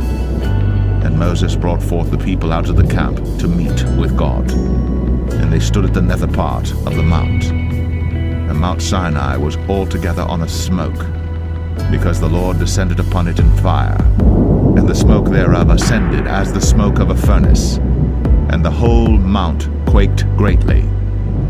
And when the voice of the trumpet sounded long, and waxed louder and louder, Moses spake, and God answered him by a voice. And the Lord came down upon Mount Sinai, on the top of the mount. And the Lord called Moses up to the top of the mount, and Moses went up. And the Lord said unto Moses, Go down, charge the people, lest they break through unto the Lord to gaze, and many of them perish. And let the priests also, which come near to the Lord, sanctify themselves, lest the Lord break forth upon them. And Moses said unto the Lord, The people cannot come up to Mount Sinai, for thou chargest us, saying, Set bounds about the mount, and sanctify it. And the Lord said unto him, Away, get thee down, and thou shalt come up, thou and Aaron with thee. But let not the priests and the people break through to come up unto the Lord, lest he break forth upon them. So Moses went down unto the people, and spake unto them. Exodus 20. God spake all these words, saying, My which have brought thee out of the land of Egypt, out of the house of bondage. Thou shalt have no other gods before me. Thou shalt not make unto thee any graven image, or any likeness of anything that is in heaven above, or that is in the earth beneath, or that is in the water under the earth. Thou shalt not bow down thyself to them, nor serve them. For I, the Lord thy God, am a jealous God, visiting the iniquity of the fathers upon the children unto the third and fourth generation of them that hate me, and showing mercy unto thousands of them that love me, and keep my commandments. Thou shalt not take the name of the Lord thy God in vain, for the Lord will not hold him guiltless that taketh his name in vain.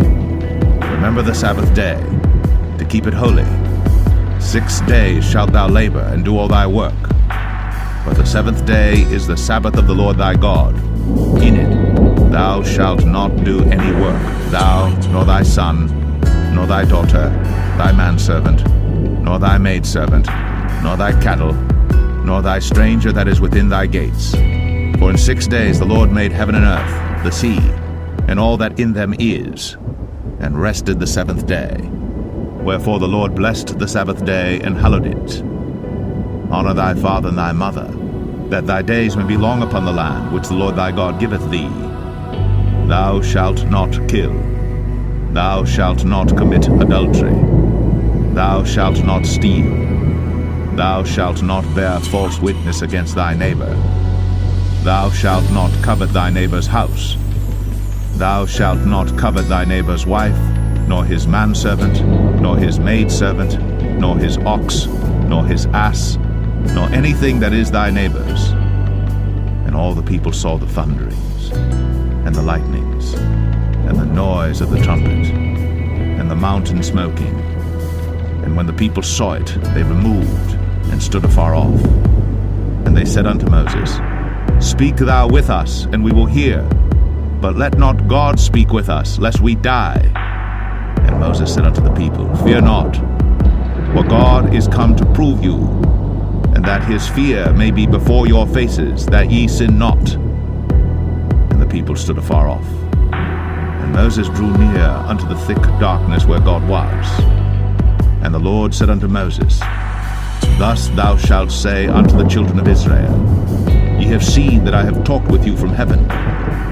Ye shall not make with me gods of silver, neither shall ye make unto you gods of gold. An altar of earth thou shalt make unto me, and shalt sacrifice thereon thy burnt offerings, and thy peace offerings, thy sheep and thine oxen.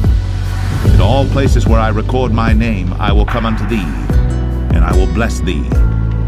And if thou wilt make me an altar of stone, thou shalt not build it of hewn stone, for if thou lift up thy tool upon it, thou hast polluted it. Neither shalt thou go up by steps unto mine altar, that thy nakedness be not discovered thereon. Exodus 21. Now these are the judgments which thou shalt set before him. If thou buy an Hebrew servant, 6 years he shall serve, and in the 7th he shall go out free for nothing. If he came in by himself, he shall go out by himself. If he were married, then his wife shall go out with him. If his master have given him a wife, and she have borne him sons or daughters, the wife and her children shall be her master's, and he shall go out by himself. And if the servant shall plainly say, I love my master, my wife, and my children, I will not go out free, then his master shall bring him unto the judges. He shall also bring him to the door, or unto the doorpost, and his master shall bore his ear through with an awl, and he shall serve him forever. And if a man sell his daughter to be a maidservant, she shall not go out as the men servants do. If she please not her master, who hath betrothed her to himself, then shall he let her be redeemed. To sell her unto a strange nation, he shall have no power, seeing he hath dealt deceitfully with her. And if he have betrothed her unto his son, he shall deal with her after the manner of daughters. If he take him another wife, her food, her raiment, and her duty of marriage, shall he not diminish? And if he do not these 3 unto her, then shall she go out free without money. He that smiteth a man so that he die shall be surely put to death. And if a man lie not in wait, but God deliver him into his hand, then I will appoint thee a place whither he shall flee. But if a man come presumptuously upon his neighbor, to slay him with guile, thou shalt take him from mine altar, that he may die. And he that smiteth his father or his mother shall be surely put to death. And he that stealeth a man and selleth him, or if he be found in his hand, he shall surely be put to death. And he that curseth his father or his mother shall surely be put to death. And if men strive together, and one smite another with a stone, or with his fist, and he die not, but keepeth his bed, if he rise again and walk abroad upon his staff, then shall he that smote him be quit, only he shall pay for the loss of his time, and shall cause him to be thoroughly healed. And if a man smite his servant or his maid with a rod, and he die under his hand, he shall be surely punished. Notwithstanding, if he continue a day or two, he shall not be punished, for he is his money. If men strive and hurt a woman with child, so that her fruit depart from her, and yet no mischief follow, he shall be surely punished, according as the woman's husband will lay upon him, and he shall pay as the judges determine. And if any mischief follow, then thou shalt give life for life, eye for eye, tooth for tooth, hand for hand, foot for foot, burning for burning, wound for wound, stripe for stripe. And if a man smite the eye of his servant, or the eye of his maid, that it perish, he shall let him go free for his eye's sake. And if he smite out his manservant's tooth, or his maidservant's tooth, he shall let him go free for his tooth's sake. If an ox gore a man or a woman, that they die, then the ox shall be surely stoned, and his flesh shall not be eaten, but the owner of the ox shall be quit. But if the ox were wont to push with his horn in time past, and hath been testified to his owner, and he hath not kept him in, but that he hath killed a man or a woman, the ox shall be stoned, and his owner also shall be put to death. If there be laid on him a sum of money, then he shall give for the ransom of his life whatsoever is laid upon him. Whether he have gored a son, or have gored a daughter, according to this judgment shall it be done unto him. If the ox shall push a manservant or a maidservant, he shall give unto their master 30 shekels of silver, and the ox shall be stoned. And if a man shall open a pit, if a man shall dig a pit, and not cover it, and an ox or an ass fall therein, the owner of the pit shall make it good, and give money unto the owner of them, and the dead beast shall be his. And if one man's ox hurt another's, that he die, then they shall sell the live ox, and divide the money of it, and the dead ox also they shall divide.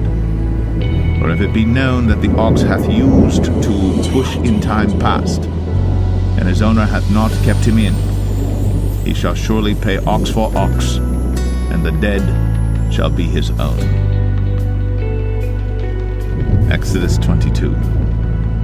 If a man shall steal an ox or a sheep and kill it or sell it, he shall restore 5 oxen for an ox and 4 sheep for a sheep. If a thief be found breaking up, and be smitten that he die, there shall no blood be shed for him. If the sun be risen upon him, there shall be blood shed for him, for he should make full restitution. If he have nothing, then he shall be sold for his theft. If the theft be certainly found in his hand alive, whether it be ox or ass or sheep, he shall restore double. If a man shall cause a field or vineyard to be eaten, and shall put in his beast, and shall feed in another man's field, of the best of his own field and of the best of his own vineyard shall he make restitution. If fire break out and catch in thorns, so that stacks of corn or the standing corn of the field be consumed therewith, he that kindled the fire shall surely make restitution. If a man shall deliver unto his neighbor money or stuff to keep, and it be stolen out of the man's house, if the thief be found, let him pay double. If the thief be not found, then the master of the house shall be brought unto the judges to see whether he have put his hand unto his neighbor's goods. For all manner of trespass, whether it be for ox, for ass, for sheep, for raiment, or for any manner of lost thing, which another challengeth to be his, the cause of both parties shall come before the judges, and whom the judges shall condemn, he shall pay double unto his neighbor. If a man deliver unto his neighbor an ass, or an ox, or a sheep, or any beast to keep, and it die, or be hurt, or driven away, no man seeing it, then shall an oath of the Lord be between them both, that he hath not put his hand unto his neighbor's goods, and the owner of it shall accept thereof, and he shall not make it good. And if it be stolen from him, he shall make restitution unto the owner thereof. If it be torn in pieces, then let him bring it for witness, and he shall not make good that which was torn. And if a man borrow aught of his neighbor, and it be hurt or die, the owner thereof being not with it, he shall surely make it good. But if the owner thereof be with it, he shall not make it good. If it be an hired thing, it came for his hire. And if a man entice a maid that is not betrothed, and lie with her, he shall surely endow her to be his wife. If her father utterly refuse to give her unto him, he shall pay money according to the dowry of virgins. Thou shalt not suffer a witch to live. Whosoever lieth with a beast shall surely be put to death. He that sacrificeth unto any god, save unto the Lord only, he shall be utterly destroyed. Thou shalt neither vex a stranger nor oppress him, for ye were strangers in the land of Egypt. Ye shall not afflict any widow or fatherless child. If thou afflict them in any wise, and they cry at all unto me, I will surely hear their cry, and my wrath shall wax hot, and I will kill you with the sword, and your wives shall be widows, and your children fatherless. If thou lend money to any of my people that is poor by thee, thou shalt not be to him as an usurer, neither shalt thou lay upon him usury. If thou at all take thy neighbor's raiment to pledge, thou shalt deliver it unto him by that the sun goeth down. For that is his covering only, it is his raiment for his skin. Wherein shall he sleep? And it shall come to pass, when he crieth unto me, that I will hear, for I am gracious. Thou shalt not revile the gods, nor curse the ruler of thy people. Thou shalt not delay to offer the first of thy ripe fruits, and of thy liquors, the firstborn of thy sons shalt thou give unto me. Likewise shalt thou do with thine oxen, and with thy sheep. 7 days it shall be with his dam. On the 8th day thou shalt give it to me. And ye shall be holy men unto me. Neither shall ye eat any flesh that is torn of beasts in the field. Ye shall cast it to the dogs. Exodus 23. Thou shalt not raise a false report. Put not thine hand with the wicked to be an unrighteous witness. Thou shalt not follow a multitude to do evil. Neither shalt thou speak in a cause to decline after many to wrest judgment. Neither shalt thou countenance a poor man in his cause. If thou meet thine enemy's ox or his ass going astray, thou shalt surely bring it back to him again. If thou see the ass of him that hateth thee lying under his burden, and wouldest forbear to help him, thou shalt surely help with him. Thou shalt not wrest the judgment of thy poor in his cause. Keep thee far from a false matter, and the innocent and righteous slay thou not. For I will not justify the wicked. And thou shalt take no gift, for the gift blindeth the wise, and perverteth the words of the righteous. Also, thou shalt not oppress a stranger, for ye know the heart of a stranger, seeing ye were strangers in the land of Egypt. And 6 years thou shalt sow thy land, and shalt gather in the fruits thereof. But the 7th year thou shalt let it rest and lie still, that the poor of thy people may eat, and what they leave the beasts of the field shall eat. In like manner thou shalt deal with thy vineyard, and with thy olive yard. 6 days thou shalt do thy work, and on the 7th day thou shalt rest, that thine ox and thine ass may rest, and the son of thy handmaid and the stranger may be refreshed. In all things that I have said unto you be circumspect, and make no mention of the name of other gods, neither let it be heard out of thy mouth. 3 times thou shalt keep a feast unto me in the year. Thou shalt keep the feast of unleavened bread. Thou shalt eat unleavened bread 7 days, as I commanded thee, in the time appointed of the month Abib. For in it thou camest out from Egypt, and none shall appear before me empty. And the feast of harvest, the first fruits of thy labors, which thou hast sown in the field, and the feast of ingathering, which is in the end of the year, when thou hast gathered in thy labors out of the field. 3 times in the year all thy males shall appear before the Lord God. Thou shalt not offer the blood of my sacrifice with leavened bread, neither shall the fat of my sacrifice remain until the morning. The first of the first fruits of thy land thou shalt bring into the house of the Lord thy God. Thou shalt not see the kid in his mother's milk. Behold, I send an angel before thee, to keep thee in the way, and to bring thee into the place which I have prepared. Beware of him, and obey his voice. Provoke him not, for he will not pardon your transgressions, for my name is in him. But if thou shalt indeed obey his voice, and do all that I speak, then I will be an enemy unto thine enemies, and an adversary unto thine adversaries.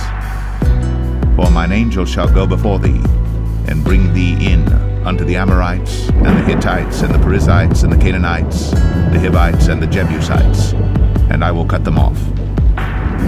Thou shalt not bow down to their gods, nor serve them, nor do after their works, but thou shalt utterly overthrow them, and quite break down their images. And ye shall serve the Lord your God, and he shall bless thy bread and thy water, and I will take sickness away from the midst of thee. There shall nothing cast their young, nor be barren in thy land. The number of thy days I will fulfill. I will send my fear before thee, and will destroy all the people to whom thou shalt come. And I will make all thine enemies turn their backs unto thee. And I will send hornets before thee, which shall drive out the Hivite, the Canaanite, and the Hittite from before thee. I will not drive them out from before thee in 1 year, lest the land become desolate, and the beasts of the field multiply against thee. By little and little I will drive them out from before thee, until thou be increased and inherit the land. And I will set thy bounds from the Red Sea even unto the sea of the Philistines, and from the desert unto the river, for I will deliver the inhabitants of the land into your hand, and thou shalt drive them out before thee. Thou shalt make no covenant with them, nor with their gods. They shall not dwell in thy land, lest they make thee sin against me. For if thou serve their gods, it will surely be a snare unto thee. Exodus 24. And he said unto Moses, Come up unto the Lord, thou and Aaron, Nadab and Abihu, and 70 of the elders of Israel, and worship ye afar off. And Moses alone shall come near the Lord, but they shall not come nigh, neither shall the people go up with him. And Moses came, and told the people all the words of the Lord, and all the judgments. And all the people answered with one voice, and said, All the words which the Lord hath said will we do. And Moses wrote all the words of the Lord, and rose up early in the morning, and builded an altar under the hill, and 12 pillars according to the 12 tribes of Israel. And he sent young men of the children of Israel, which offered burnt offerings, and sacrificed peace offerings of oxen unto the Lord. And Moses took half of the blood, and put it in basins, and half of the blood he sprinkled on the altar. And he took the book of the covenant, and read in the audience of the people, and they said, All that the Lord hath said will we do, and be obedient. And Moses took the blood, and sprinkled it on the people, and said, Behold, the blood of the covenant which the Lord hath made with you concerning all these words. Then went up Moses and Aaron, Nadab and Abihu, and 70 of the elders of Israel. And they saw the God of Israel. And there was under his feet, as it were, a paved work of a sapphire stone, and as it were the body of heaven in his clearness. And upon the nobles of the children of Israel he laid not his hand. Also they saw God, and did eat and drink. And the Lord said unto Moses, Come up to me into the mount, and be there. And I will give thee tables of stone, and a law and commandments which I have written, that thou mayest teach them. And Moses rose up, and his minister Joshua. And Moses went up into the mount of God. And he said unto the elders, Tarry ye here for us, until we come again unto you. And behold, Aaron and Hur are with you. If any man have any matters to do, let him come unto them. And Moses went up into the mount, and a cloud covered the mount. And the glory of the Lord abode upon Mount Sinai, and the cloud covered it 6 days. And the seventh day he called unto Moses out of the midst of the cloud. And the sight of the glory of the Lord was like devouring fire on the top of the mount in the eyes of the children of Israel. And Moses went into the midst of the cloud, and gat him up into the mount. And Moses was in the mount 40 days and 40 nights. Exodus 25. And the Lord spake unto Moses, saying, Speak unto the children of Israel, that they bring me an offering of every man that giveth it willingly with his heart. He shall take my offering. This is the offering which ye shall take of them: gold, and silver, and brass, and blue, and purple, and scarlet, and fine linen, and goat's hair, and ram's skins dyed red, and badger's skins, and shittim wood, oil for the light, spices for anointing oil, and for sweet incense, onyx stones, and stones to be set in the ephod and in the breastplate. And let them make me a sanctuary, that I may dwell among them, according to all that I show thee, after the pattern of the tabernacle, and the pattern of all the instruments thereof, even so shall ye make it. And they shall make an ark of shittim wood. 2 cubits and a half shall be the length thereof, and a cubit and a half the breadth thereof, and a cubit and a half the height thereof. And thou shalt overlay it with pure gold, within and without shalt thou overlay it. And shalt make upon it a crown of gold round about. And thou shalt cast 4 rings of gold for it, and put them in the 4 corners thereof. And 2 rings shall be in the one side of it, and 2 rings in the other side of it. And thou shalt make staves of shittim wood, and overlay them with gold. And thou shalt put the staves into the rings by the sides of the ark, that the ark may be borne with them. The staves shall be in the rings of the ark, they shall not be taken from it. And thou shalt put into the ark the testimony which I shall give thee. And thou shalt make a mercy seat of pure gold. 2 cubits and a half shall be the length thereof, and a cubit and a half the breadth thereof. And thou shalt make 2 cherubims of gold. Of beaten work shalt thou make them, in the 2 ends of the mercy seat. And make 1 cherub on the one end, and the other cherub on the other end. Even of the mercy seat shall ye make the cherubims on the 2 ends thereof. And the cherubims shall stretch forth their wings on high, covering the mercy seat with their wings, and their faces shall look one to another. Toward the mercy seat shall the faces of the cherubims be. And thou shalt put the mercy seat above upon the ark, and in the ark thou shalt put the testimony that I shall give thee. And there I will meet with thee, and I will commune with thee from above the mercy seat, from between the 2 cherubims which are upon the ark of the testimony, of all things which I will give thee in commandment unto the children of Israel.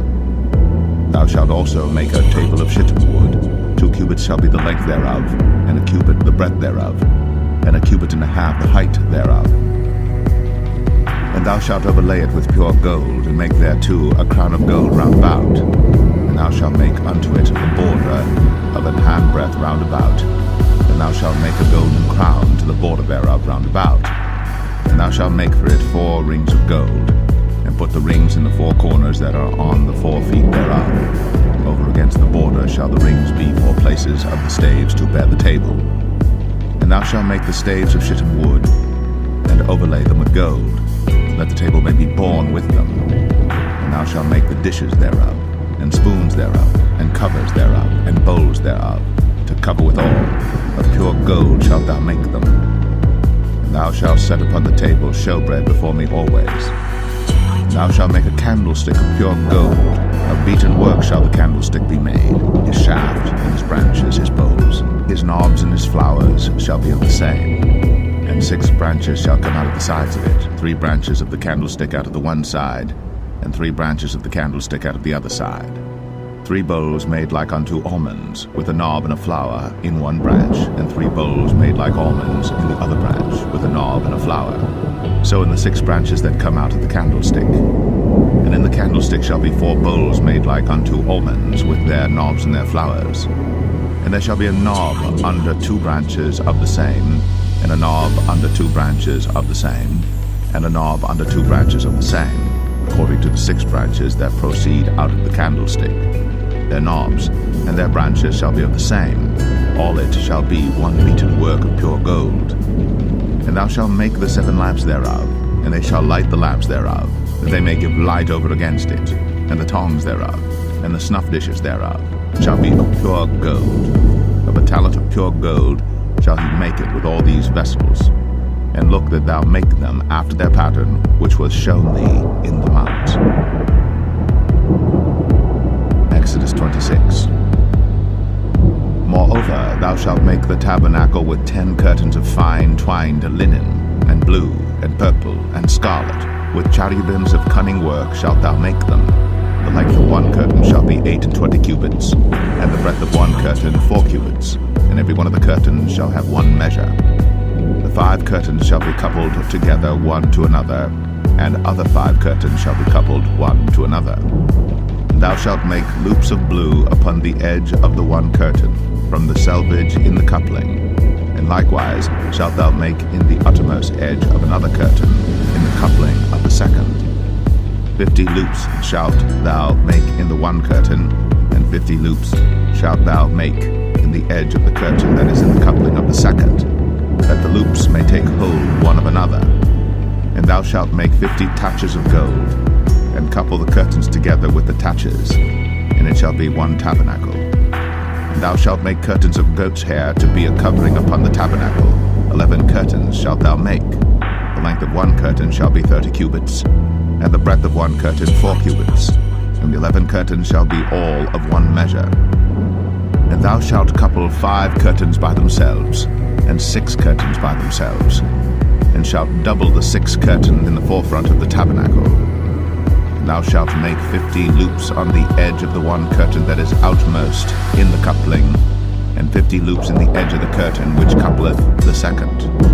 And thou shalt make 50 taches of brass, and put the taches into the loops, and couple the tent together, that it may be one. And the remnant that remaineth of the curtains of the tent, the half curtain that remaineth, shall hang over the backside of the tabernacle, and a cubit on the one side, and a cubit on the other side of that which remaineth in the length of the curtains of the tent, which shall hang over the sides of the tabernacle on this side, and on that side to cover it. And thou shalt make a covering for the tent of ram skins dyed red, and a covering above of badger's skins. And thou shalt make boards for the tabernacle of shittim wood standing up. 10 cubits shall be the length of a board, and a cubit and a half shall be the breadth of one board. 2 tenons shall there be in one board, set in order, one against another. Thus shalt thou make for all the boards of the tabernacle. And thou shalt make the boards for the tabernacle 20 boards on the south side southward. And thou shalt make 40 sockets of silver under the 20 boards, 2 sockets under one board for his 2 tenons, and 2 sockets under another board for his 2 tenons. And for the second side of the tabernacle on the north side there shall be 20 boards, and there 40 sockets of silver, 2 sockets under one board, and 2 sockets under another board. And for the sides of the tabernacle westward thou shalt make 6 boards. And 2 boards shalt thou make for the corners of the tabernacle in the 2 sides. And they shall be coupled together beneath, and they shall be coupled together above the head of it unto one ring. Thus shall it be for them both. They shall be for the 2 corners. And they shall be 8 boards, and their sockets of silver 16 sockets, 2 sockets under one board, and 2 sockets under another board. And thou shalt make bars of shittim wood, 5 for the boards of the one side of the tabernacle, and 5 bars for the boards of the other side of the tabernacle, and 5 bars for the boards of the side of the tabernacle for the 2 sides westward. And the middle bar in the midst of the boards shall reach from end to end. Thou shalt overlay the boards with gold, and make their rings of gold, for places for the bars. And thou shalt overlay the bars with gold. And thou shalt rear up the tabernacle according to the fashion thereof which was shown thee in the mount. And thou shalt make a veil of blue and purple and scarlet and fine twined linen of cunning work. With cherubims shall it be made. And thou shalt hang it upon 4 pillars of shittim wood overlaid with gold. Their hooks shall be of gold, upon the 4 sockets of silver.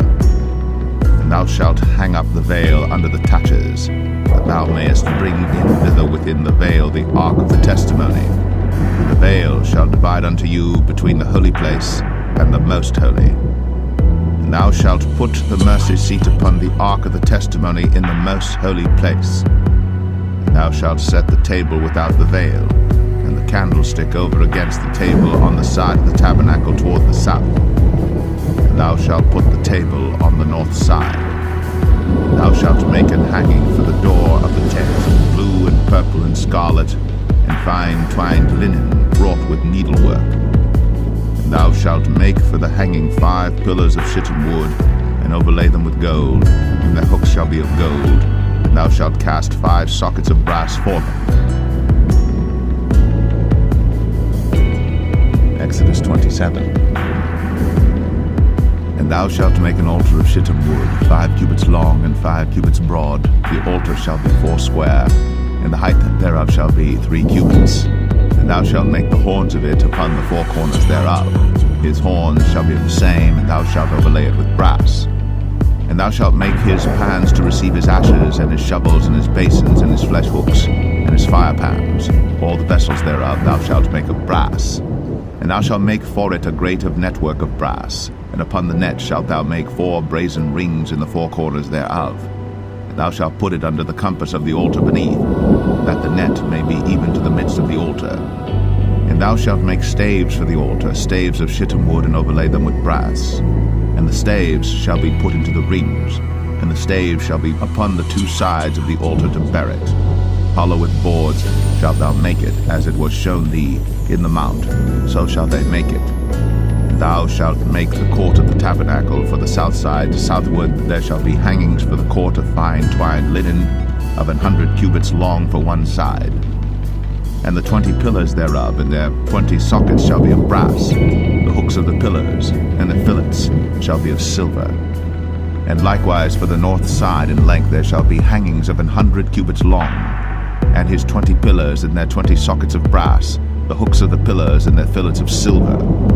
And for the breadth of the court on the west side shall be hangings of 50 cubits, their pillars 10, and their sockets 10.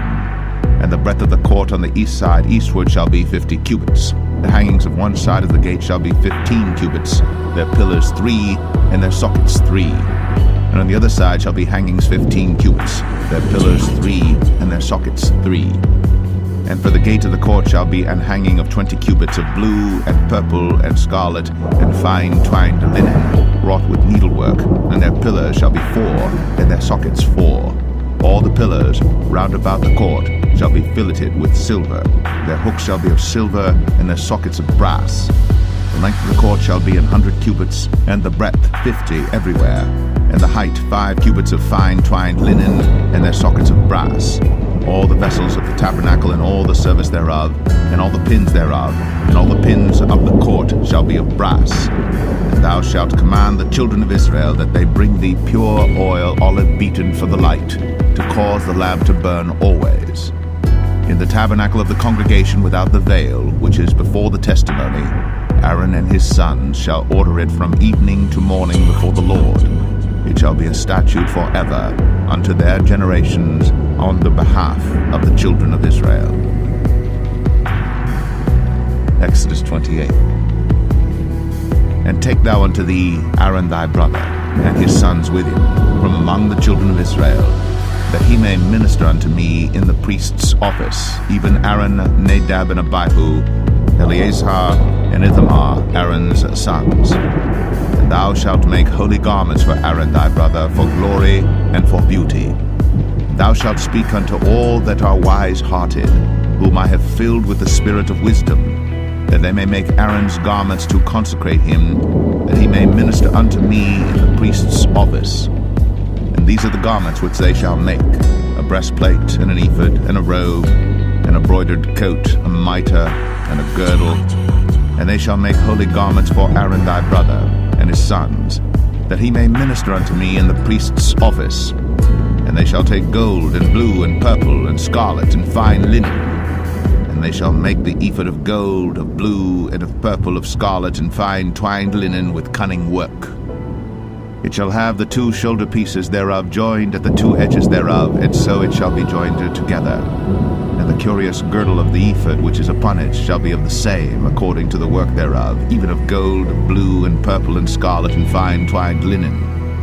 And thou shalt take 2 onyx stones, and grave on them the names of the children of Israel, 6 of their names on one stone, and the other 6 names of the rest on the other stone, according to their birth. With the work of an engraver in stone, like the engravings of a signet, shalt thou engrave the 2 stones with the names of the children of Israel. Thou shalt make them to be set in ouches of gold. And thou shalt put the 2 stones upon the shoulders of the ephod for stones of memorial unto the children of Israel.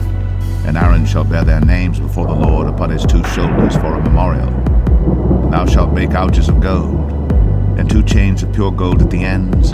Of wreathen work shalt thou make them, and fasten the wreathen chains to the ouches. And thou shalt make the breastplate of judgment with cunning work. After the work of the ephod thou shalt make it of gold, of blue, and of purple, and of scarlet, and of fine twined linen shalt thou make it. 4 square it shall be, being double. A span shall be the length thereof, and a span shall be the breadth thereof. And thou shalt set in it settings of stones, even 4 rows of stones. The first row shall be a sardius, a topaz, and a carbuncle. This shall be the first row. And the second row shall be an emerald, a sapphire, and a diamond. And the third row a ligure, an agate, and an amethyst. And the 4th row a beryl, and an onyx, and a jasper. They shall be set in gold in their enclosings. And the stone shall be with the names of the children of Israel, 12 according to their names, like the engravings of a signet. Every one with his name shall they be according to the 12 tribes. And thou shalt make upon the breastplate chains at the ends of wreathen work of pure gold. And thou shalt make upon the breastplate 2 rings of gold, and shalt put the 2 rings on the 2 ends of the breastplate. And thou shalt put the 2 wreathen chains of gold in the 2 rings which are on the ends of the breastplate. And the other 2 ends of the 2 wreathen chains thou shalt fasten in the 2 ouches, and put them on the shoulder pieces of the ephod before it. And thou shalt make 2 rings of gold. And thou shalt put them upon the 2 ends of the breastplate, in the border thereof, which is in the side of the ephod inward. And 2 other rings of gold thou shalt make, and shalt put them on the 2 sides of the ephod underneath, toward the forepart thereof, over against the other coupling thereof, above the curious girdle of the ephod. And they shall bind the breastplate by the rings thereof unto the rings of the ephod with a lace of blue, that it may be above the curious girdle of the ephod, and that the breastplate be not loosed from the ephod. And Aaron shall bear the names of the children of Israel in the breastplate of judgment upon his heart, when he goeth in unto the holy place for a memorial before the Lord continually. Thou shalt put in the breastplate of judgment the Urim and the Thummim, and they shall be upon Aaron's heart when he goeth in before the Lord. And Aaron shall bear the judgment of the children of Israel upon his heart before the Lord continually. And thou shalt make the robe of the ephod all of blue. And there shall be an hole in the top of it, in the midst thereof. It shall have a binding of woven work round about the whole of it, as it were the whole of an habergeon, that it be not rent. And beneath upon the hem of it thou shalt make pomegranates of blue, and of purple, and of scarlet round about the hem thereof, and bells of gold between them round about. A golden bell and a pomegranate, a golden bell and a pomegranate, upon the hem of the robe round about. And it shall be upon Aaron to minister, and his sound shall be heard when he goeth in unto the holy place before the Lord, and when he cometh out, that he die not. And thou shalt make a plate of pure gold, engrave upon it, like the engravings of a signet, holiness to the Lord. And thou shalt put it on a blue lace, that it may be upon the mitre, upon the forefront of the mitre it shall be. And it shall be upon Aaron's forehead, that Aaron may bear the iniquity of the holy things, which the children of Israel shall hallow in all their holy gifts. And it shall be always upon his forehead, that they may be accepted before the Lord. And thou shalt embroider the coat of fine linen, and thou shalt make the mitre of fine linen, and thou shalt make the girdle of needlework. And for Aaron's sons thou shalt make coats, and thou shalt make for them girdles, and bonnets shalt thou make for them for glory and for beauty. And thou shalt put them upon Aaron thy brother, and his sons with him, and shalt anoint them, and consecrate them, and sanctify them, that they may minister unto me in the priest's office. And thou shalt make them linen breeches to cover their nakedness. From the loins even unto the thighs they shall reach. And they shall be upon Aaron and upon his sons when they come in unto the tabernacle of the congregation, or when they come near unto the altar to minister in the holy place, that they bear not iniquity and die. It shall be a statute forever unto him and his seed after him. Exodus 29. And this is the thing that thou shalt do unto them to hallow them, to minister unto me in the priest's office. Take 1 young bullock and 2 rams without blemish, and unleavened bread and cakes unleavened, tempered with oil, and wafers unleavened, anointed with oil, of wheaten flour shalt thou make them. And thou shalt put them into 1 basket, and bring them in the basket, with the bullock and the 2 rams. And Aaron and his sons thou shalt bring unto the door of the tabernacle of the congregation, and shalt wash them with water. And thou shalt take the garments, and put upon Aaron the coat, and the robe of the ephod, and the ephod, and the breastplate, and gird him with the curious girdle of the ephod. And thou shalt put the mitre upon his head, and put the holy crown upon the mitre. Then shalt thou take the anointing oil, and pour it upon his head, and anoint him. And thou shalt bring his sons, and put coats upon them.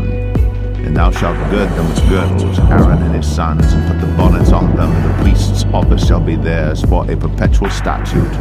And thou shalt consecrate Aaron and his sons. And thou shalt cause a bullock to be brought before the tabernacle of the congregation, and Aaron and his sons shall put their hands upon the head of the bullock. And thou shalt kill the bullock before the Lord, by the door of the tabernacle of the congregation. And thou shalt take of the blood of the bullock, and put it upon the horns of the altar with thy finger, and pour all the blood beside the bottom of the altar.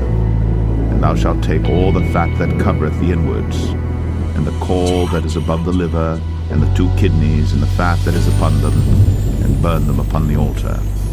But the flesh of the bullock, and his skin, and his dung, shalt thou burn with fire without the camp. It is a sin offering. Thou shalt also take 1 ram, and Aaron and his son shall put their hands upon the head of the ram. And thou shalt slay the ram, and thou shalt take his blood, and sprinkle it round about upon the altar. And thou shalt cut the ram in pieces, and wash the inwards of him and his legs, and put them unto his pieces and unto his head. And thou shalt burn the whole ram upon the altar. It is a burnt offering unto the Lord. It is a sweet savour, an offering made by fire unto the Lord. And thou shalt take the other ram, and Aaron and his sons shall put their hands upon the head of the ram. Then shalt thou kill the ram, and take of his blood, and put it upon the tip of the right ear of Aaron, and upon the tip of the right ear of his sons, and upon the thumb of their right hand, and upon the great toe of their right foot, and sprinkle the blood upon the altar round about. And thou shalt take of the blood that is upon the altar, and of the anointing oil, and sprinkle it upon Aaron, and upon his garments, and upon his sons, and upon the garments of his sons with him. He shall be hallowed, and his garments, and his sons' garments with him. Also thou shalt take of the ram the fat and the rump, and the fat that covereth the inwards, and the caul above the liver, and the 2 kidneys, and the fat that is upon them, and the right shoulder, for it is a ram of consecration. And 1 loaf of bread, and 1 cake of oiled bread, and 1 wafer out of the basket of the unleavened bread that is before the Lord. And thou shalt put all in the hands of Aaron, and in the hands of his sons, and shalt wave them for a wave offering before the Lord. And thou shalt receive them of their hands, and burn them upon the altar for a burnt offering, for a sweet savour before the Lord. It is an offering made by fire unto the Lord. And thou shalt take the breast of the ram of Aaron's consecration, and wave it for a wave offering before the Lord, and it shall be thy part. Thou shalt sanctify the breast of the wave offering, and the shoulder of the heave offering, which is waved, and which is heaved up, of the ram of the consecration, even of that which is for Aaron, and of that which is for his sons. And it shall be Aaron's and his sons by a statute forever from the children of Israel. For it is an heave offering. It shall be a heave offering from the children of Israel of the sacrifice of their peace offerings, even their heave offering unto the Lord. And the holy garments of Aaron shall be his sons after him, to be anointed therein, and to be consecrated in them. And that son that is priest in his stead shall put them on 7 days, when he cometh into the tabernacle of the congregation to minister in the holy place. And thou shalt take the ram of the consecration, and seethe his flesh in the holy place. And Aaron and his sons shall eat the flesh of the ram, and the bread that is in the basket by the door of the tabernacle of the congregation. And they shall eat those things wherewith the atonement was made, to consecrate and to sanctify them. But a stranger shall not eat thereof, because they are holy. And if aught of the flesh of the consecrations, or of the bread, remain unto the morning, then thou shalt burn the remainder with fire. It shall not be eaten, because it is holy. And thus shalt thou do unto Aaron and to his sons, according to all things which I have commanded thee. 7 days shalt thou consecrate them. And thou shalt offer every day a bullock for a sin offering, or atonement. And thou shalt cleanse the altar, when thou hast made an atonement for it. And thou shalt anoint it, to sanctify it. 7 days thou shalt make an atonement for the altar, and sanctify it. And it shall be an altar most holy. Whatsoever toucheth the altar shall be holy. Now this is that which thou shalt offer upon the altar: 2 lambs of the first year, day by day, continually. The 1 lamb thou shalt offer in the morning, and the other lamb thou shalt offer at even. And with the 1 lamb a 10th deal of flour mingled with the 4th part of an hin of beaten oil, and the 4th part of an hin of wine for a drink offering. And the other lamb thou shalt offer at even, and shalt do thereto according to the meat offering of the morning, and according to the drink offering thereof, for a sweet savour, an offering made by fire unto the Lord. This shall be a continual burnt offering throughout your generations at the door of the tabernacle of the congregation before the Lord, where I will meet you, to speak thereunto thee. And there I will meet with the children of Israel, and the tabernacle shall be sanctified by my glory. And I will sanctify the tabernacle of the congregation and the altar. I will sanctify also both Aaron and his sons to minister to me in the priest's office. And I will dwell among the children of Israel, and will be their God. And they shall know that I am the Lord their God, that brought them forth out of the land of Egypt, that I may dwell among them.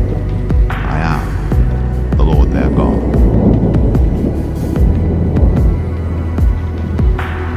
Exodus 30.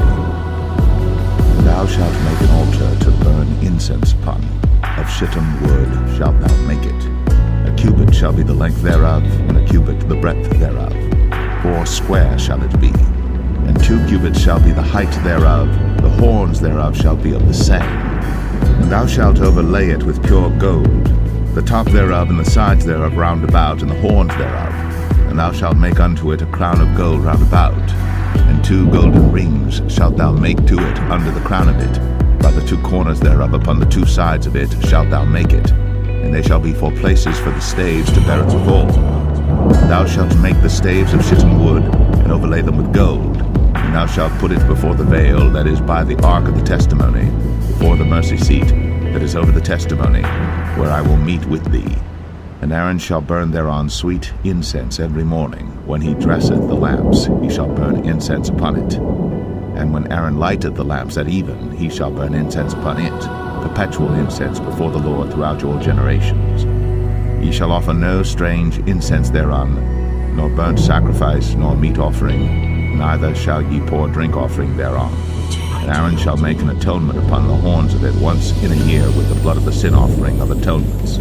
Once in the year shall he make atonement upon it throughout your generations. It is most holy unto the Lord.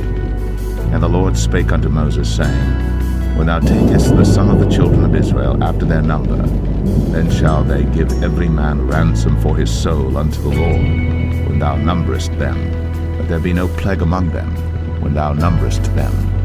This they shall give every one that passeth among them that are numbered, half a shekel after the shekel of the sanctuary. A shekel is 20 gerahs, and half shekel shall be the offering of the Lord. Every one that passeth among them that are numbered, from 20 years old and above, shall give an offering unto the Lord. The rich shall not give more, and the poor shall not give less than half a shekel, when they give an offering unto the Lord to make an atonement for your souls. And thou shalt take the atonement money of the children of Israel, and shalt appoint it for the service of the tabernacle of the congregation, that it may be a memorial unto the children of Israel before the Lord, to make an atonement for your souls. And the Lord spake unto Moses, saying, Thou shalt also make a laver of brass, and his foot also of brass, to wash withal. And thou shalt put it between the tabernacle of the congregation and the altar, and thou shalt put water therein. For Aaron and his sons shall wash their hands and their feet thereat. When they go into the tabernacle of the congregation, they shall wash with water, that they die not, or when they come near to the altar to minister, to burn offering made by fire unto the Lord. So they shall wash their hands and their feet, that they die not. And it shall be a statute forever to them, even to him and to his seed throughout their generations. Moreover the Lord spake unto Moses, saying, Take thou also unto thee principal spices, of pure myrrh, 500 shekels, and of sweet cinnamon half so much, even 250 shekels, and of sweet calamus 250 shekels, and of cassia 500 shekels after the shekel of the sanctuary, and of oil olive and hin. And thou shalt make it an oil of holy ointment, an ointment compound after the art of the apothecary. It shall be an holy anointing oil. And thou shalt anoint the tabernacle of the congregation therewith, and the ark of the testimony, and the table and all his vessels, and the candlestick and his vessels, and the altar of incense, and the altar of burnt offering with all his vessels, and the laver and his foot. And thou shalt sanctify them, that they may be most holy. Whatsoever touches them shall be holy. Thou shalt anoint Aaron and his sons, and consecrate them, that they may minister unto me in the priest's office. And thou shalt speak unto the children of Israel, saying, This shall be an holy anointing oil unto me throughout your generations. Upon man's flesh shall it not be poured, neither shall ye make any other like it, after the composition of it. It is holy, and it shall be holy unto you. Whosoever compoundeth any like it, or whosoever putteth any of it upon a stranger, shall even be cut off from his people. And the Lord said unto Moses, Take unto thee sweet spices, stacte, and onycha, and galbanum, these sweet spices with pure frankincense. Of each shall there be a like weight. And thou shalt make it a perfume, a confection after the art of the apothecary, tempered together pure and holy. And thou shalt beat some of it very small, and put of it before the testimony in the tabernacle of the congregation, where I will meet with thee. It shall be unto you most holy. And as for the perfume which thou shalt make, ye shall not make to yourselves according to the composition thereof. It shall be unto thee holy for the Lord. Whosoever shall make like unto that, to smell thereto, shall even be cut off from his people. Exodus 31. And the Lord spake unto Moses, saying, See, I have called by name Bezalel the son of Uri, the son of Hur, of the tribe of Judah. And I have filled him with the Spirit of God, in wisdom, and in understanding, and in knowledge, and in all manner of workmanship, to devise cunning works, to work in gold, and in silver, and in brass, and in cutting of stones, to set them, and in carving of timber, to work in all manner of workmanship. And I, behold, I have given with him Aholiab, the son of Ahisamach, of the tribe of Dan. And in the hearts of all that are wise-hearted I have put wisdom, that they may make all that I have commanded thee. The tabernacle of the congregation, and the ark of the testimony, and the mercy seat that is thereupon, and all the furniture of the tabernacle, and the table and his furniture, and the pure candlestick with all his furniture, and the altar of incense, and the altar of burnt offering with all his furniture, and the laver and his foot, and the cloths of service, and the holy garments for Aaron the priest, and the garments of his sons to minister in the priest's office, and the anointing oil, and sweet incense for the holy place, according to all that I have commanded thee shall they do. And the Lord spake unto Moses, saying, Speak thou also unto the children of Israel, saying, Verily, my Sabbaths ye shall keep, for it is a sign between me and you throughout your generations, that ye may know that I am the Lord that doth sanctify you. Ye shall keep the Sabbath therefore, for it is holy unto you. Every one that defileth it shall surely be put to death. For whosoever doeth any work therein, that soul shall be cut off from among his people. 6 days may work be done, but in the seventh is the Sabbath of rest, holy to the Lord. Whosoever doeth any work in the Sabbath day, he shall surely be put to death. Wherefore the children of Israel shall keep the Sabbath, to observe the Sabbath throughout their generations, for a perpetual covenant. It is a sign between me and the children of Israel forever. For in 6 days the Lord made heaven and earth, and on the seventh day he rested and was refreshed.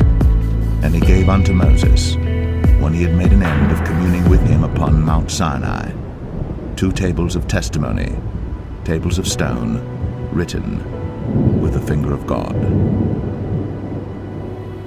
Exodus 32. And when the people saw that Moses delayed to come down out of the mount, the people gathered themselves together unto Aaron, and said unto him, Up, make us gods, which shall go before us. For as for this Moses, the man that brought us up out of the land of Egypt, we wot not what is become of him. And Aaron said unto them, Break off the golden earrings which are in the ears of your wives, of your sons, and of your daughters, and bring them unto me. And all the people brake off the golden earrings which were in their ears, and brought them unto Aaron. And he received them at their hand, and fashioned it with a graving tool, after he had made it a molten calf. And they said, These be thy gods, O Israel, which brought thee up out of the land of Egypt. And when Aaron saw it, he built an altar before it. And Aaron made proclamation and said, Tomorrow is a feast to the Lord. And they rose up early on the morrow, and offered burnt offerings, and brought peace offerings. And the people sat down to eat and to drink, and rose up to play. And the Lord said unto Moses, Go, get thee down, for thy people which thou broughtest out of the land of Egypt have corrupted themselves. They have turned aside quickly out of the way which I commanded them. They have made them a molten calf, and have worshipped it, and have sacrificed thereunto, and said, These be thy gods, O Israel, which have brought thee up out of the land of Egypt. And the Lord said unto Moses, I have seen this people, and behold, it is a stiff-necked people. Now therefore let me alone, that my wrath may wax hot against them, and that I may consume them. And I will make of thee a great nation. And Moses besought the Lord his God, and said, Lord, why doth thy wrath wax hot against thy people, which thou hast brought forth out of the land of Egypt with great power, and with a mighty hand? Wherefore should the Egyptians speak and say, For mischief did he bring them out, to slay them in the mountains, and to consume them from the face of the earth? Turn from thy fierce wrath, and repent of this evil against thy people. Remember Abraham, Isaac, and Israel, thy servants, to whom thou swarest by thine own self, and saidst unto them, I will multiply your seed as the stars of heaven, and all this land that I have spoken of will I give unto your seed, and they shall inherit it forever. And the Lord repented of the evil which he thought to do unto his people. And Moses turned and went down from the mount, and the 2 tables of the testimony were in his hand. The tables were written on both their sides. On the one side and on the other were they written. And the tables were the work of God, and the writing was the writing of God, graven upon the tables. And when Joshua heard the noise of the people as they shouted, he said unto Moses, There is a noise of war in the camp. And he said, It is not the voice of them that shout for mastery, neither is it the voice of them that cry for being overcome, but the noise of them that sing do I hear. And it came to pass, as soon as he came nigh unto the camp, that he saw the calf and the dancing. And Moses' anger waxed hot, and he cast the tables out of his hands, and brake them beneath the mount. And he took the calf which they had made, and burnt it in the fire, and ground it to powder, and strawed it upon the water, and made the children of Israel drink of it. And Moses said unto Aaron, What did this people unto thee, that thou hast brought so great a sin upon them? And Aaron said, Let not the anger of my Lord wax hot. Thou knowest the people, that they are set on mischief. For they said unto me, Make us gods, which shall go before us. For as for this Moses, the man that brought us up out of the land of Egypt, we wot not what is become of him. And I said unto them, Whosoever hath any gold, let them break it off. So they gave it to me. Then I cast it into the fire, and there came out this calf. And when Moses saw that the people were naked, for Aaron had made them naked unto their shame among their enemies, then Moses stood in the gate of the camp, and said, Who is on the Lord's side? Let him come unto me. And all the sons of Levi gathered themselves together unto him. And he said unto them, Thus saith the Lord God of Israel, Put every man his sword by his side, and go in and out from gate to gate throughout the camp, and slay every man his brother, and every man his companion, and every man his neighbor. And the children of Levi did according to the word of Moses. And there fell of the people that day about 3,000 men. But Moses had said, Consecrate yourselves today to the Lord, even every man upon his son, and upon his brother, that he may bestow upon you a blessing this day. And it came to pass on the morrow, that Moses said unto the people, Ye have sinned a great sin, and now I will go up unto the Lord. Peradventure I shall make an atonement for your sin. And Moses returned unto the Lord, and said, O this people have sinned a great sin, and have made them gods of gold. Yet now, if thou wilt forgive their sin, and if not, blot me, I pray thee, out of thy book, which thou hast written. And the Lord said unto Moses, Whosoever hath sinned against me, him will I blot out of my book. Therefore now go, lead the people unto the place of which I have spoken unto thee. Behold, mine angel shall go before thee. Nevertheless, in the day when I visit, I will visit their sin upon them. And the Lord plagued the people, because they made the calf which Aaron made.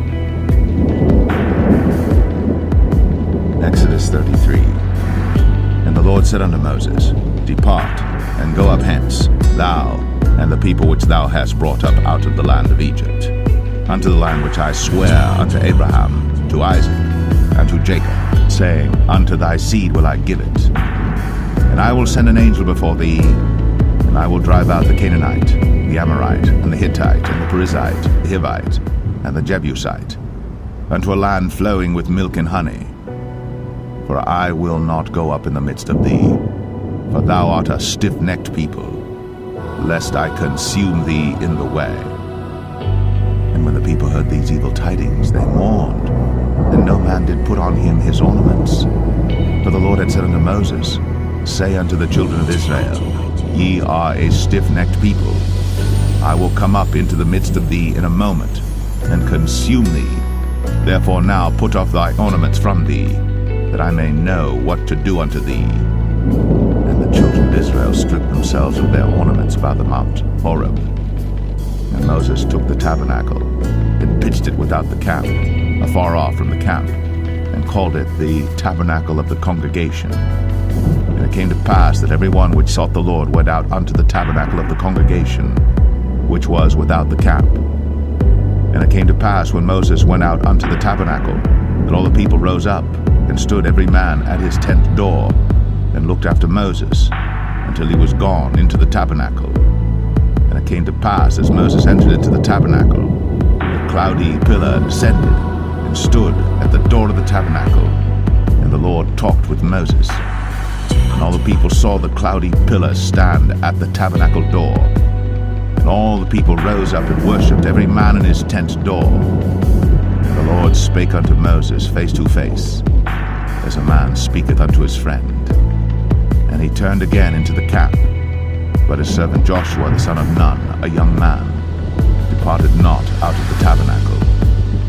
And Moses said unto the Lord, See, thou sayest unto me, Bring up this people, and thou hast not let me know whom thou wilt send with me.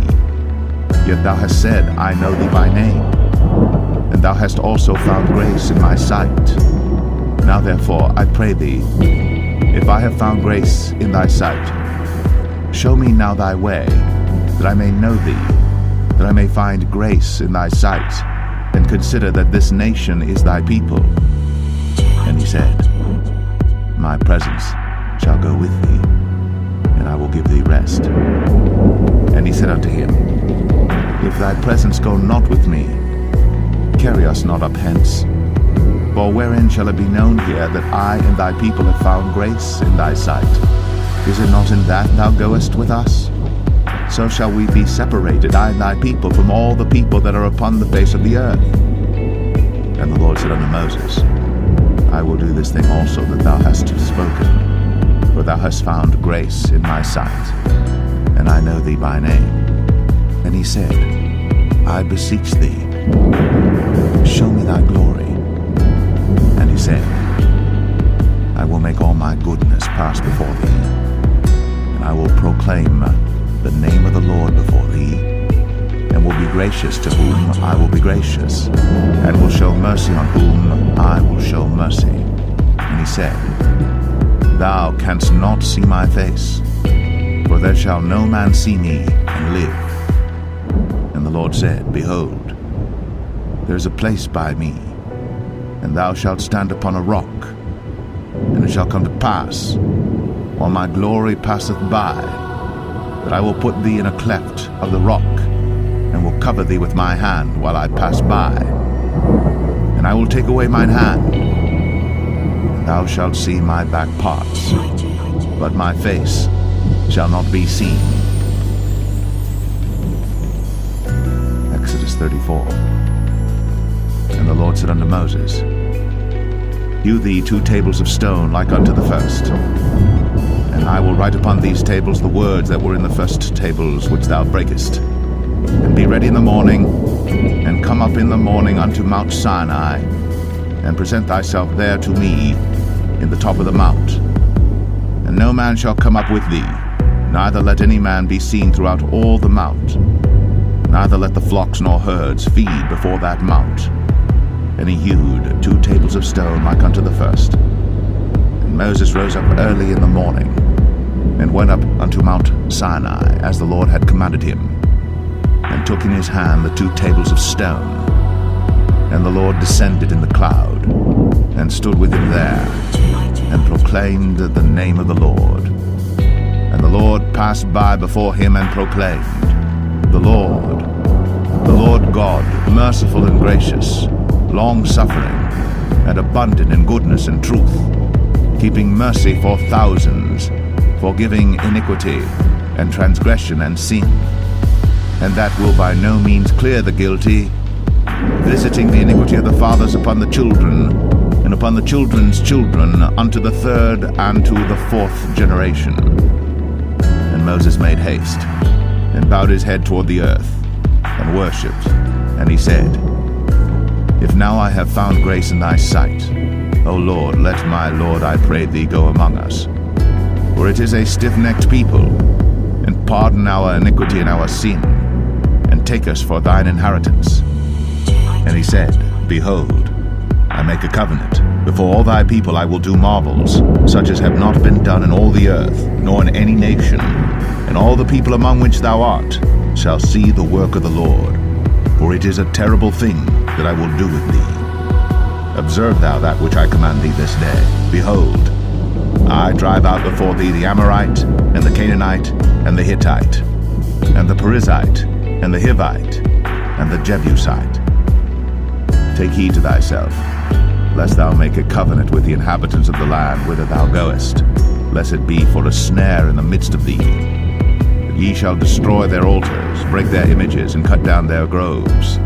For thou shalt worship no other God, for the Lord whose name is jealous a jealous God. lest thou make a covenant with the inhabitants of the land, and they go a-whoring after their gods, and do sacrifice unto their gods, and one call thee, and thou eat of his sacrifice, and thou take of their daughters unto thy sons, and their daughters go a-whoring after their gods, and make thy sons go a-whoring after their gods. Thou shalt make thee no molten gods. The feast of unleavened bread shalt thou keep. 7 days thou shalt eat unleavened bread as I commanded thee, in the time of the month Abib. For in the month Abib thou camest out from Egypt. All that openeth the matrix is mine, and every firstling among thy cattle, whether ox or sheep that is male. But the firstling of an ass thou shalt redeem with a lamb. And if thou redeem him not, then shalt thou break his neck. All the firstborn of thy sons thou shalt redeem, and none shall appear before me empty. 6 days thou shalt work, but on the 7th day thou shalt rest. In earing time and in harvest thou shalt rest. And thou shalt observe the feast of weeks, of the first fruits of wheat harvest, and the feast of ingathering at the year's end. Thrice in the year shall all your men children appear before the Lord God, the God of Israel. For I will cast out the nations before thee, and enlarge thy borders. Neither shall any man desire thy land, when thou shalt go up to appear before the Lord thy God thrice in the year. Thou shalt not offer the blood of my sacrifice with leaven, neither shall the sacrifice of the feast of the Passover be left unto the morning. The first of the first fruits of thy land thou shalt bring unto the house of the Lord thy God. Thou shalt not see the kid in his mother's milk. And the Lord said unto Moses, Write thou these words, for after the tenor of these words I have made a covenant with thee and with Israel. And he was there with the Lord 40 days and 40 nights. He did neither eat bread nor drink water. And he wrote upon the tables the words of the covenant, the 10 commandments.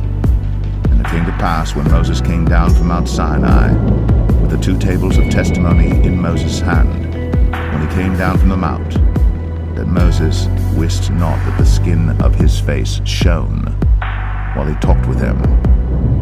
And when Aaron and all the children of Israel saw Moses, behold, the skin of his face shone, and they were afraid to come nigh him. And Moses called unto them, and Aaron and all the rulers of the congregation returned unto him. And Moses talked with them, and afterward all the children of Israel came nigh, and he gave them in commandment all that the Lord had spoken with him in Mount Sinai. Until Moses had done speaking with them, he put a veil on his face. But when Moses went in before the Lord to speak with him, he took the veil off until he came out. And he came out and spake unto the children of Israel that which he was commanded. And the children of Israel saw the face of Moses, that the skin of Moses' face shone. And Moses put the veil upon his face again, until he went in to speak with him. Exodus 35. And Moses gathered all the congregation of the children of Israel together, and said unto them, These are the words which the Lord hath commanded, that ye should do them. 6 days shall work be done, but on the 7th day there shall be to you an holy day, a Sabbath of rest to the Lord.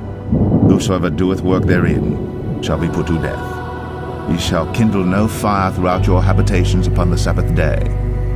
And Moses spake unto all the congregation of the children of Israel, saying, This is the thing which the Lord commanded, saying, Take ye from among you an offering unto the Lord. Whosoever is of a willing heart, let him bring it, an offering of the Lord, gold and silver and brass, and blue and purple and scarlet and fine linen and goat's hair, and rams' skins dyed red, and badgers' skins, and shittim wood, and oil for the light, and spices for anointing oil, and for the sweet incense, and onyx stones, and stones to be set for the ephod and for the breastplate. And every wise-hearted among you shall come, and make all that the Lord hath commanded, the tabernacle, his tent, and his covering, his taches, and his boards, his bars, his pillars, and his sockets, the ark and the staves thereof, with the mercy seat and the veil of the covering, the table and his staves, and all his vessels, and the showbread, the candlestick also for the light, and his furniture, and his lamps, with the oil for the light, and the incense altar, and his staves, and the anointing oil, and the sweet incense, and the hanging for the door at the entering in of the tabernacle, the altar of burnt offering, with his brazen grate, his staves, and all his vessels, the laver and his foot, the hangings of the court, his pillars and their sockets, and the hanging for the door of the court, the pins of the tabernacle, and the pins of the court, and their cords, the cloths of service, to do service in the holy place, the holy garments for Aaron the priest, and the garments of his sons to minister in the priest's office. And all the congregation of the children of Israel departed from the presence of Moses. And they came, everyone whose heart stirred him up, and everyone whom his spirit made willing. And they brought the Lord's offering to the work of the tabernacle of the congregation, and for all his service, and for the holy garments. And they came, both men and women, as many as were willing-hearted, and brought bracelets and earrings and rings and tablets, all jewels of gold. And every man that offered an offering of gold unto the Lord. And every man with whom was found blue and purple and scarlet and fine linen and goat's hair, and red skins of rams and badgers' skins brought them. Every one that did offer an offering of silver and brass brought the Lord's offering. And every man with whom was found shittim wood for any work of the service brought it. And all the women that were wise-hearted did spin with their hands, and brought that which they had spun, both of blue and of purple and of scarlet and of fine linen. And all the women whose heart stirred them up in wisdom spun goat's hair. And the rulers brought onyx stones, and stones to be set for the ephod and for the breastplate, and spice, and oil for the light, and for the anointing oil, and for the sweet incense. The children of Israel brought a willing offering unto the Lord, every man and woman whose heart made them willing to bring for all manner of work, which the Lord had commanded to be made by the hand of Moses. And Moses said unto the children of Israel, See, the Lord hath called by name Bezalel the son of Uri, the son of Hur, of the tribe of Judah. And he hath filled him with the Spirit of God, in wisdom, in understanding, and in knowledge, and in all manner of workmanship, and to devise curious works, to work in gold, and in silver, and in brass, and in the cutting of stones, to set them, and in carving of wood, to make any manner of cunning work. And he hath put in his heart that he may teach, both he and Aholiab, the son of Ahisamach, of the tribe of Dan. Them hath he filled with wisdom of heart, to work all manner of work, of the engraver, and of the cunning workman, and of the embroiderer in blue and in purple and scarlet, and in fine linen, and of the weaver, even of them that do any work, and of those that devise cunning work. Exodus 36. Then wrought Bezalel and Aholiab, and every wise-hearted man, in whom the Lord put wisdom and understanding to know how to work all manner of work for the service of the sanctuary, according to all that the Lord had commanded. And Moses called Bezalel and Aholiab, and every wise-hearted man, in whose heart the Lord had put wisdom, even every one whose heart stirred him up to come unto the work to do it. And they received of Moses all the offering, which the children of Israel had brought for the work of the service of the sanctuary, to make it withal. And they brought yet unto him free offerings every morning. And all the wise men that wrought all the work of the sanctuary came every man from his work which they made. And they spake unto Moses, saying, The people bring much more than enough for the service of the work which the Lord commanded to make. And Moses gave commandment, and they caused it to be proclaimed throughout the camp, saying, Let neither man nor woman make any more work for the offering of the sanctuary. So the people were restrained from bringing, but the stuff they had was sufficient for all the work to make it, and too much. And every wise-hearted man among them that wrought the work of the tabernacle made 10 curtains of fine twined linen and blue and purple and scarlet. With cherubims of cunning work made he them. The length of one curtain was 28 cubits, and the breadth of one curtain 4 cubits. The curtains were all of one size. And he coupled the 5 curtains one unto another, and the other 5 curtains he coupled one unto another. And he made loops of blue on the edge of one curtain from the selvage in the coupling. Likewise he made an outermost side of another curtain in the coupling of the second. 50 loops made he in one curtain, and 50 loops made he in the edge of the curtain which was in the coupling of the second. The loops held one curtain to another. And he made 50 taches of gold, and coupled the curtains one unto another with the taches.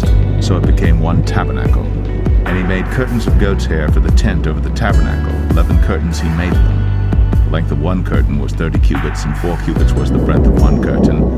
The 11 curtains were of one size. And he coupled 5 curtains by themselves, and 6 curtains by themselves. And he made 50 loops upon the uttermost edge of the curtain in the coupling, and 50 loops made he upon the edge of the curtain which coupled the second. And he made 50 taches of brass to couple the tent together, that it might be one. And he made a covering for the tent of ram skins dyed red, and a covering of badger skins above that. And he made boards for the tabernacle of shittim wood standing up.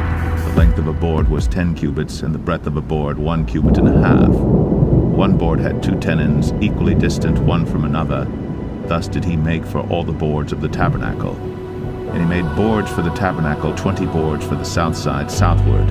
And 40 sockets of silver he made under the 20 boards, 2 sockets under one board for his 2 tenons, and 2 sockets under another board for his 2 tenons.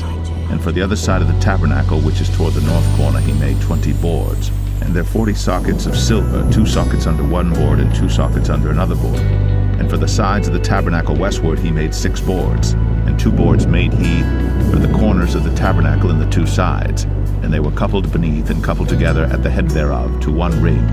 Thus he did to both of them at both the corners. And there were 8 boards, and their sockets were 16 sockets of silver, under every board 2 sockets. And he made bars of shittim wood, 5 for the boards of the one side of the tabernacle, and 5 bars for the boards of the other side of the tabernacle, and 5 bars for the boards of the tabernacle for the sides westward. And he made the middle bar to shoot through the boards from the one end to the other.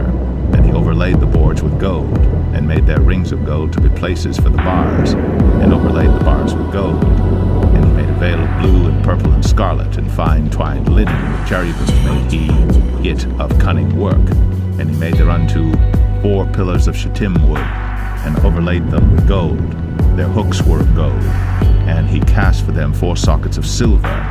And he made an hanging for the tabernacle door of blue and purple and scarlet and fine twined linen of needlework. And the 5 pillars of it with their hooks, and he overlaid their chapiters and their fillets with gold. But their 5 sockets were of brass. Exodus 37. And Bezalel made the ark of shittim wood. 2 cubits and a half was the length of it, and 1 cubit and a half the breadth of it, and 1 cubit and a half the height of it. And he overlaid it with pure gold within and without, and made a crown of gold to it round about. And he cast for it 4 rings of gold, to be set by the 4 corners of it, even 2 rings upon the one side of it, and 2 rings upon the other side of it. And he made staves of shittim wood, and overlaid them with gold. And he put the staves into the rings by the sides of the ark to bear the ark. And he made the mercy seat of pure gold. 2 cubits and a half was the length thereof, and 1 cubit and a half the breadth thereof. And he made 2 cherubims of gold, beaten out of one piece made he them, on the 2 ends of the mercy seat. 1 cherub on the end on this side, and another cherub on the other end on that side. Out of the mercy seat made he the cherubims on the 2 ends thereof. And the cherubims spread out their wings on high, and covered with their wings over the mercy seat with their faces one to another. Even to the mercy seatward were the faces of the cherubims. And he made the table of shittim wood. 2 cubits was the length thereof, and 1 cubit the breadth thereof, and 1 cubit and a half the height thereof. And he overlaid it with pure gold, and made thereunto a crown of gold round about. Also he made thereunto a border of an handbreadth round about, and made a crown of gold for the border thereof round about. And he cast for it 4 rings of gold, and put the rings upon the 4 corners that were in the 4 feet thereof. Over against the border were the rings, the places for the staves to bear the table. And he made the staves of shittim wood, and overlaid them with gold to bear the table. And he made the vessels which were upon the table, his dishes, and his spoons, and his bowls, and his covers, to cover withal of pure gold. And he made the candlestick of pure gold. Of beaten work made he the candlestick. His shaft and his branch, his bowls, his knobs, and his flowers were of the same. And 6 branches going out of the sides thereof, 3 branches of the candlestick out of the one side thereof, and 3 branches of the candlestick out of the other side thereof. 3 bowls made after the fashion of almonds in one branch, a knob and a flower, and 3 bowls made like almonds in another branch, a knob and a flower. So throughout the 6 branches going out of the candlestick. And in the candlestick were 4 bowls made like almonds, his knobs and his flowers, and a knob under 2 branches of the same, and a knob under 2 branches of the same, and a knob under 2 branches of the same, according to the 6 branches going out of it. Their knobs and their branches were the same. All of it was one beaten work of pure gold. And he made his 7 lamps and his snuffers and his snuff dishes of pure gold. Of a talent of pure gold made he it, and all the vessels thereof. And he made the incense altar of shittim wood. The length of it was a cubit, the breadth of it a cubit. It was 4 square, and 2 cubits was the height of it. The horns thereof were of the same. And he overlaid it with pure gold, both the top of it and the sides thereof round about. And the horns of it also he made unto it a crown of gold round about. And he made 2 rings of gold for it under the crown thereof, by the 2 corners of it upon the 2 sides thereof, to be places for the staves to bear it withal. And he made the staves of shittim wood, and overlaid them with gold. And he made the holy anointing oil, and the pure incense of sweet spices, according to the work of the apothecary. Exodus 38. And he made the altar of burnt offering of shittim wood. 5 cubits was the length thereof, and 5 cubits the breadth thereof. It was 4 square, and 3 cubits the height thereof. And he made the horns thereof on the 4 corners of it. The horns thereof were of the same, and he overlaid it with brass. And he made all the vessels of the altar, the pots and the shovels and the basins and the flesh hooks and the fire pans. All the vessels thereof made he of brass. And he made for the altar a brazen grate of network under the compass thereof, beneath unto the midst of it. And he cast 4 rings for the 4 ends of the grate of brass, to be places for the staves. And he made the staves of shittim wood, and overlaid them with brass. And he put the staves into the rings on the sides of the altar, to bear it withal. He made the altar hollow with boards. And he made the laver of brass, and the foot of it of brass, of the looking glasses of the women assembling, which assembled at the door of the tabernacle of the congregation. And he made the court on the south side southward. The hangings of the court were of fine twined linen, 100 cubits. Their pillars were 20, and their brazen sockets 20. The hooks of the pillars and their fillets were of silver. And for the north side the hangings were 100 cubits. Their pillars were 20, and their sockets of brass 20. The hooks of the pillars and their fillets of silver. And for the west side were hangings of 50 cubits, their pillars 10, and their sockets 10. The hooks of the pillars and their fillets of silver. And for the east side eastward 50 cubits. The hangings of the one side of the gate were 15 cubits, their pillars 3, and their sockets 3. And for the other side of the court gate, on this hand and that hand, were hangings of 15 cubits, their pillars 3, and their sockets 3. All the hangings of the court round about were of fine twined linen. And the sockets for the pillars were of brass, the hooks of the pillars and their fillets of silver, and the overlaying of their chapiters of silver. And all the pillars of the court were filleted with silver. And the hanging for the gate of the court was needlework, of blue and purple and scarlet and fine twined linen. And 20 cubits was the length, and the height and the breadth was 5 cubits, answerable to the hangings of the court. And their pillars were 4, and their sockets of brass 4, their hooks of silver, and the overlaying of their chapiters and their fillets of silver. And all the pins of the tabernacle and of the court round about were of brass. This is the sum of the tabernacle, even of the tabernacle of testimony, as it was counted, according to the commandment of Moses, for the service of the Levites, by the hand of Ithamar, son to Aaron the priest. And Bezalel, the son of Uri, the son of Hur, of the tribe of Judah, made all that the Lord commanded Moses. And with him was Aholiab, son of Ahisamach, of the tribe of Dan, an engraver, and a cunning workman, and an embroiderer in blue, and in purple, and in scarlet, and fine linen. All the gold that was occupied for the work, and all the work of the holy place, even the gold of the offering, was 29 talents, and 730 shekels after the shekel of the sanctuary. And the silver of them that were numbered of the congregation was 100 talents, and 1,760 shekels after the shekel of the sanctuary. A bekah for every man, that is, half a shekel, after the shekel of the sanctuary, for every one that went to be numbered, from 20 years old and upward, for 600,000 and 3,550 men. And of the 100 talents of silver were cast the sockets of the sanctuary, and the sockets of the veil, and 100 sockets of the 100 talents, a talent for a socket. And of the 1,775 shekels he made hooks for the pillars, and overlaid their chapiters, and filleted them. And the brass of the offering was 70 talents, and 2,400 shekels. And therewith he made the sockets to the door of the tabernacle of the congregation, and the brazen altar, and the brazen grate for it, and all the vessels of the altar, and the sockets of the court round about, and the sockets of the court gate, and all the pins of the tabernacle, and all the pins of the court round about. Exodus 39. And of the blue, and purple, and scarlet they made cloths of service, to do service in the holy place, and made the holy garments for Aaron, as the Lord commanded Moses. And he made the ephod of gold, blue, and purple, and scarlet, and fine twined linen. And they did beat the gold into thin plates, and cut it into wires, to work it in the blue, and in the purple, and in the scarlet, and in the fine linen with cunning work. They made shoulder pieces for it, to couple it together. By the two edges was it coupled together. And the curious girdle of his ephod that was upon it was of the same, according to the work thereof, of gold, blue, and purple, and scarlet, and fine twined linen, as the Lord commanded Moses. And they wrought onyx stones enclosed in ouches of gold, graven as signets are graven, with the names of the children of Israel.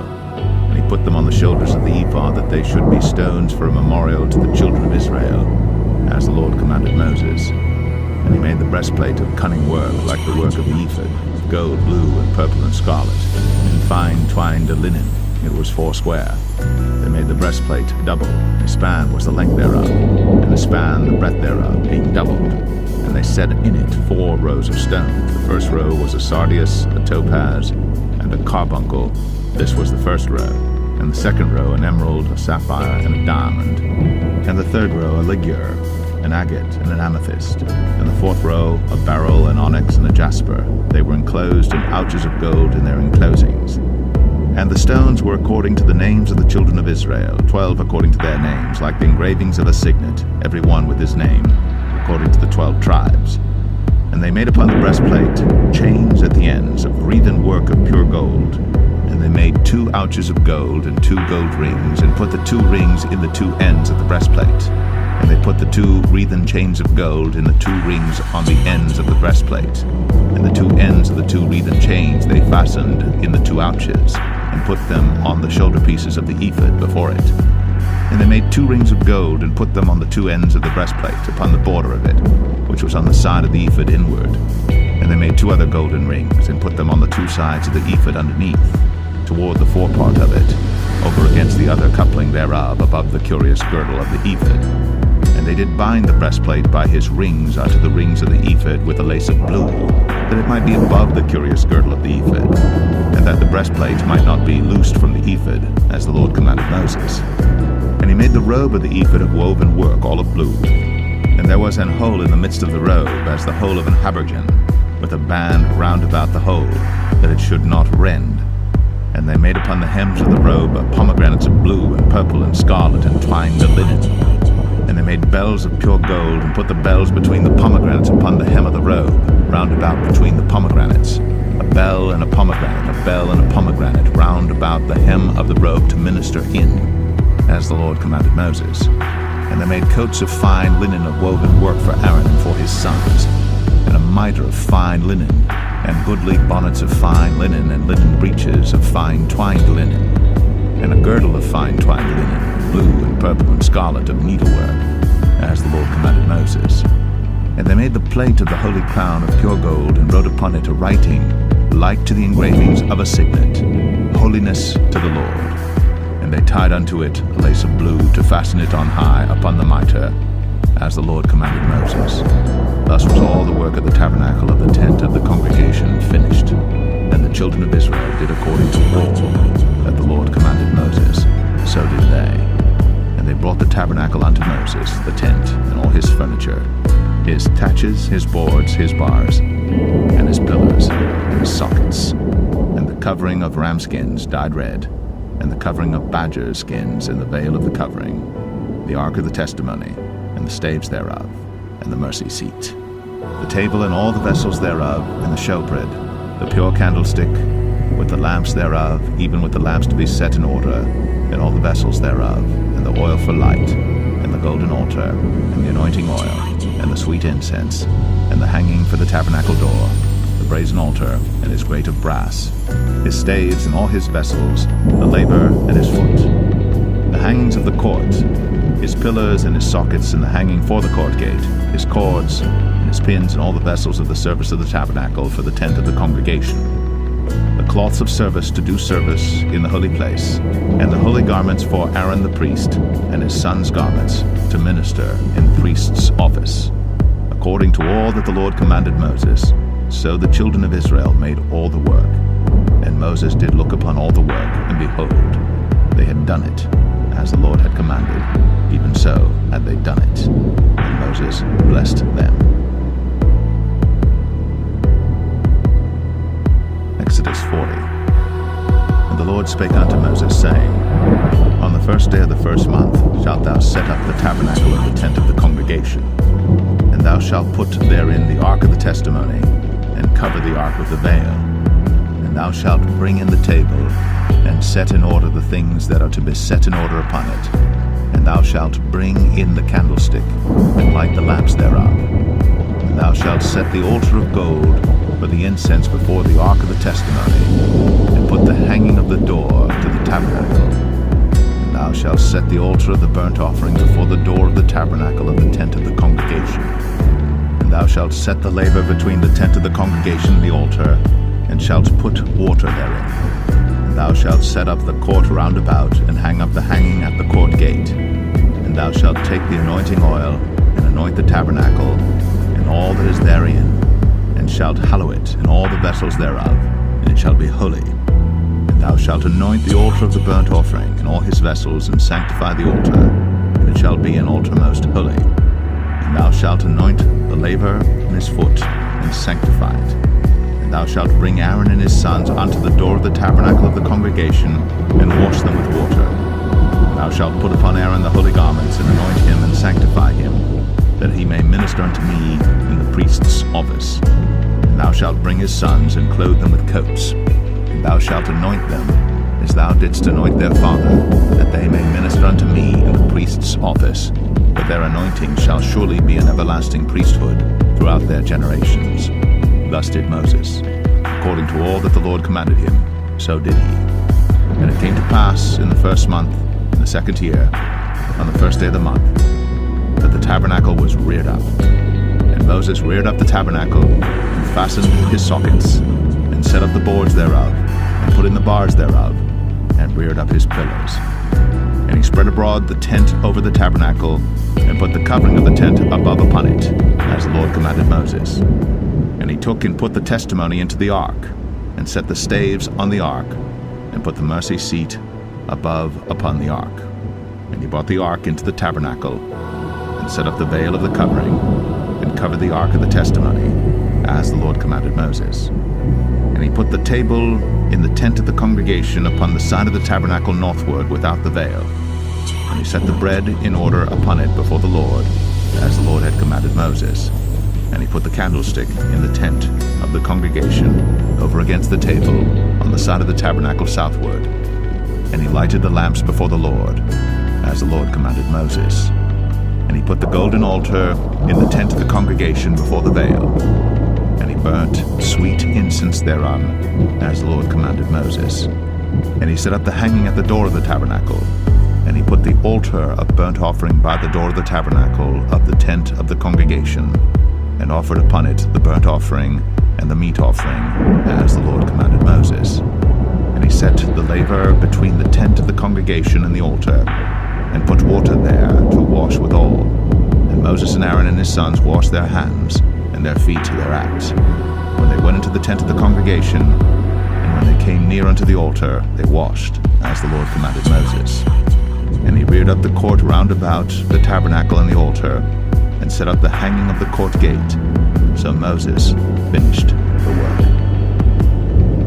Then a cloud covered the tent of the congregation, and the glory of the Lord filled the tabernacle. And Moses was not able to enter into the tent of the congregation, because the cloud abode thereon, and the glory of the Lord filled the tabernacle. And when the cloud was taken up from over the tabernacle, the children of Israel went onward in all their journeys. But if the cloud were not taken up, then they journeyed not till the day that it was taken up. For the cloud of the Lord was upon the tabernacle by day, and fire was on it by night, in the sight of all the house of Israel throughout all their journey.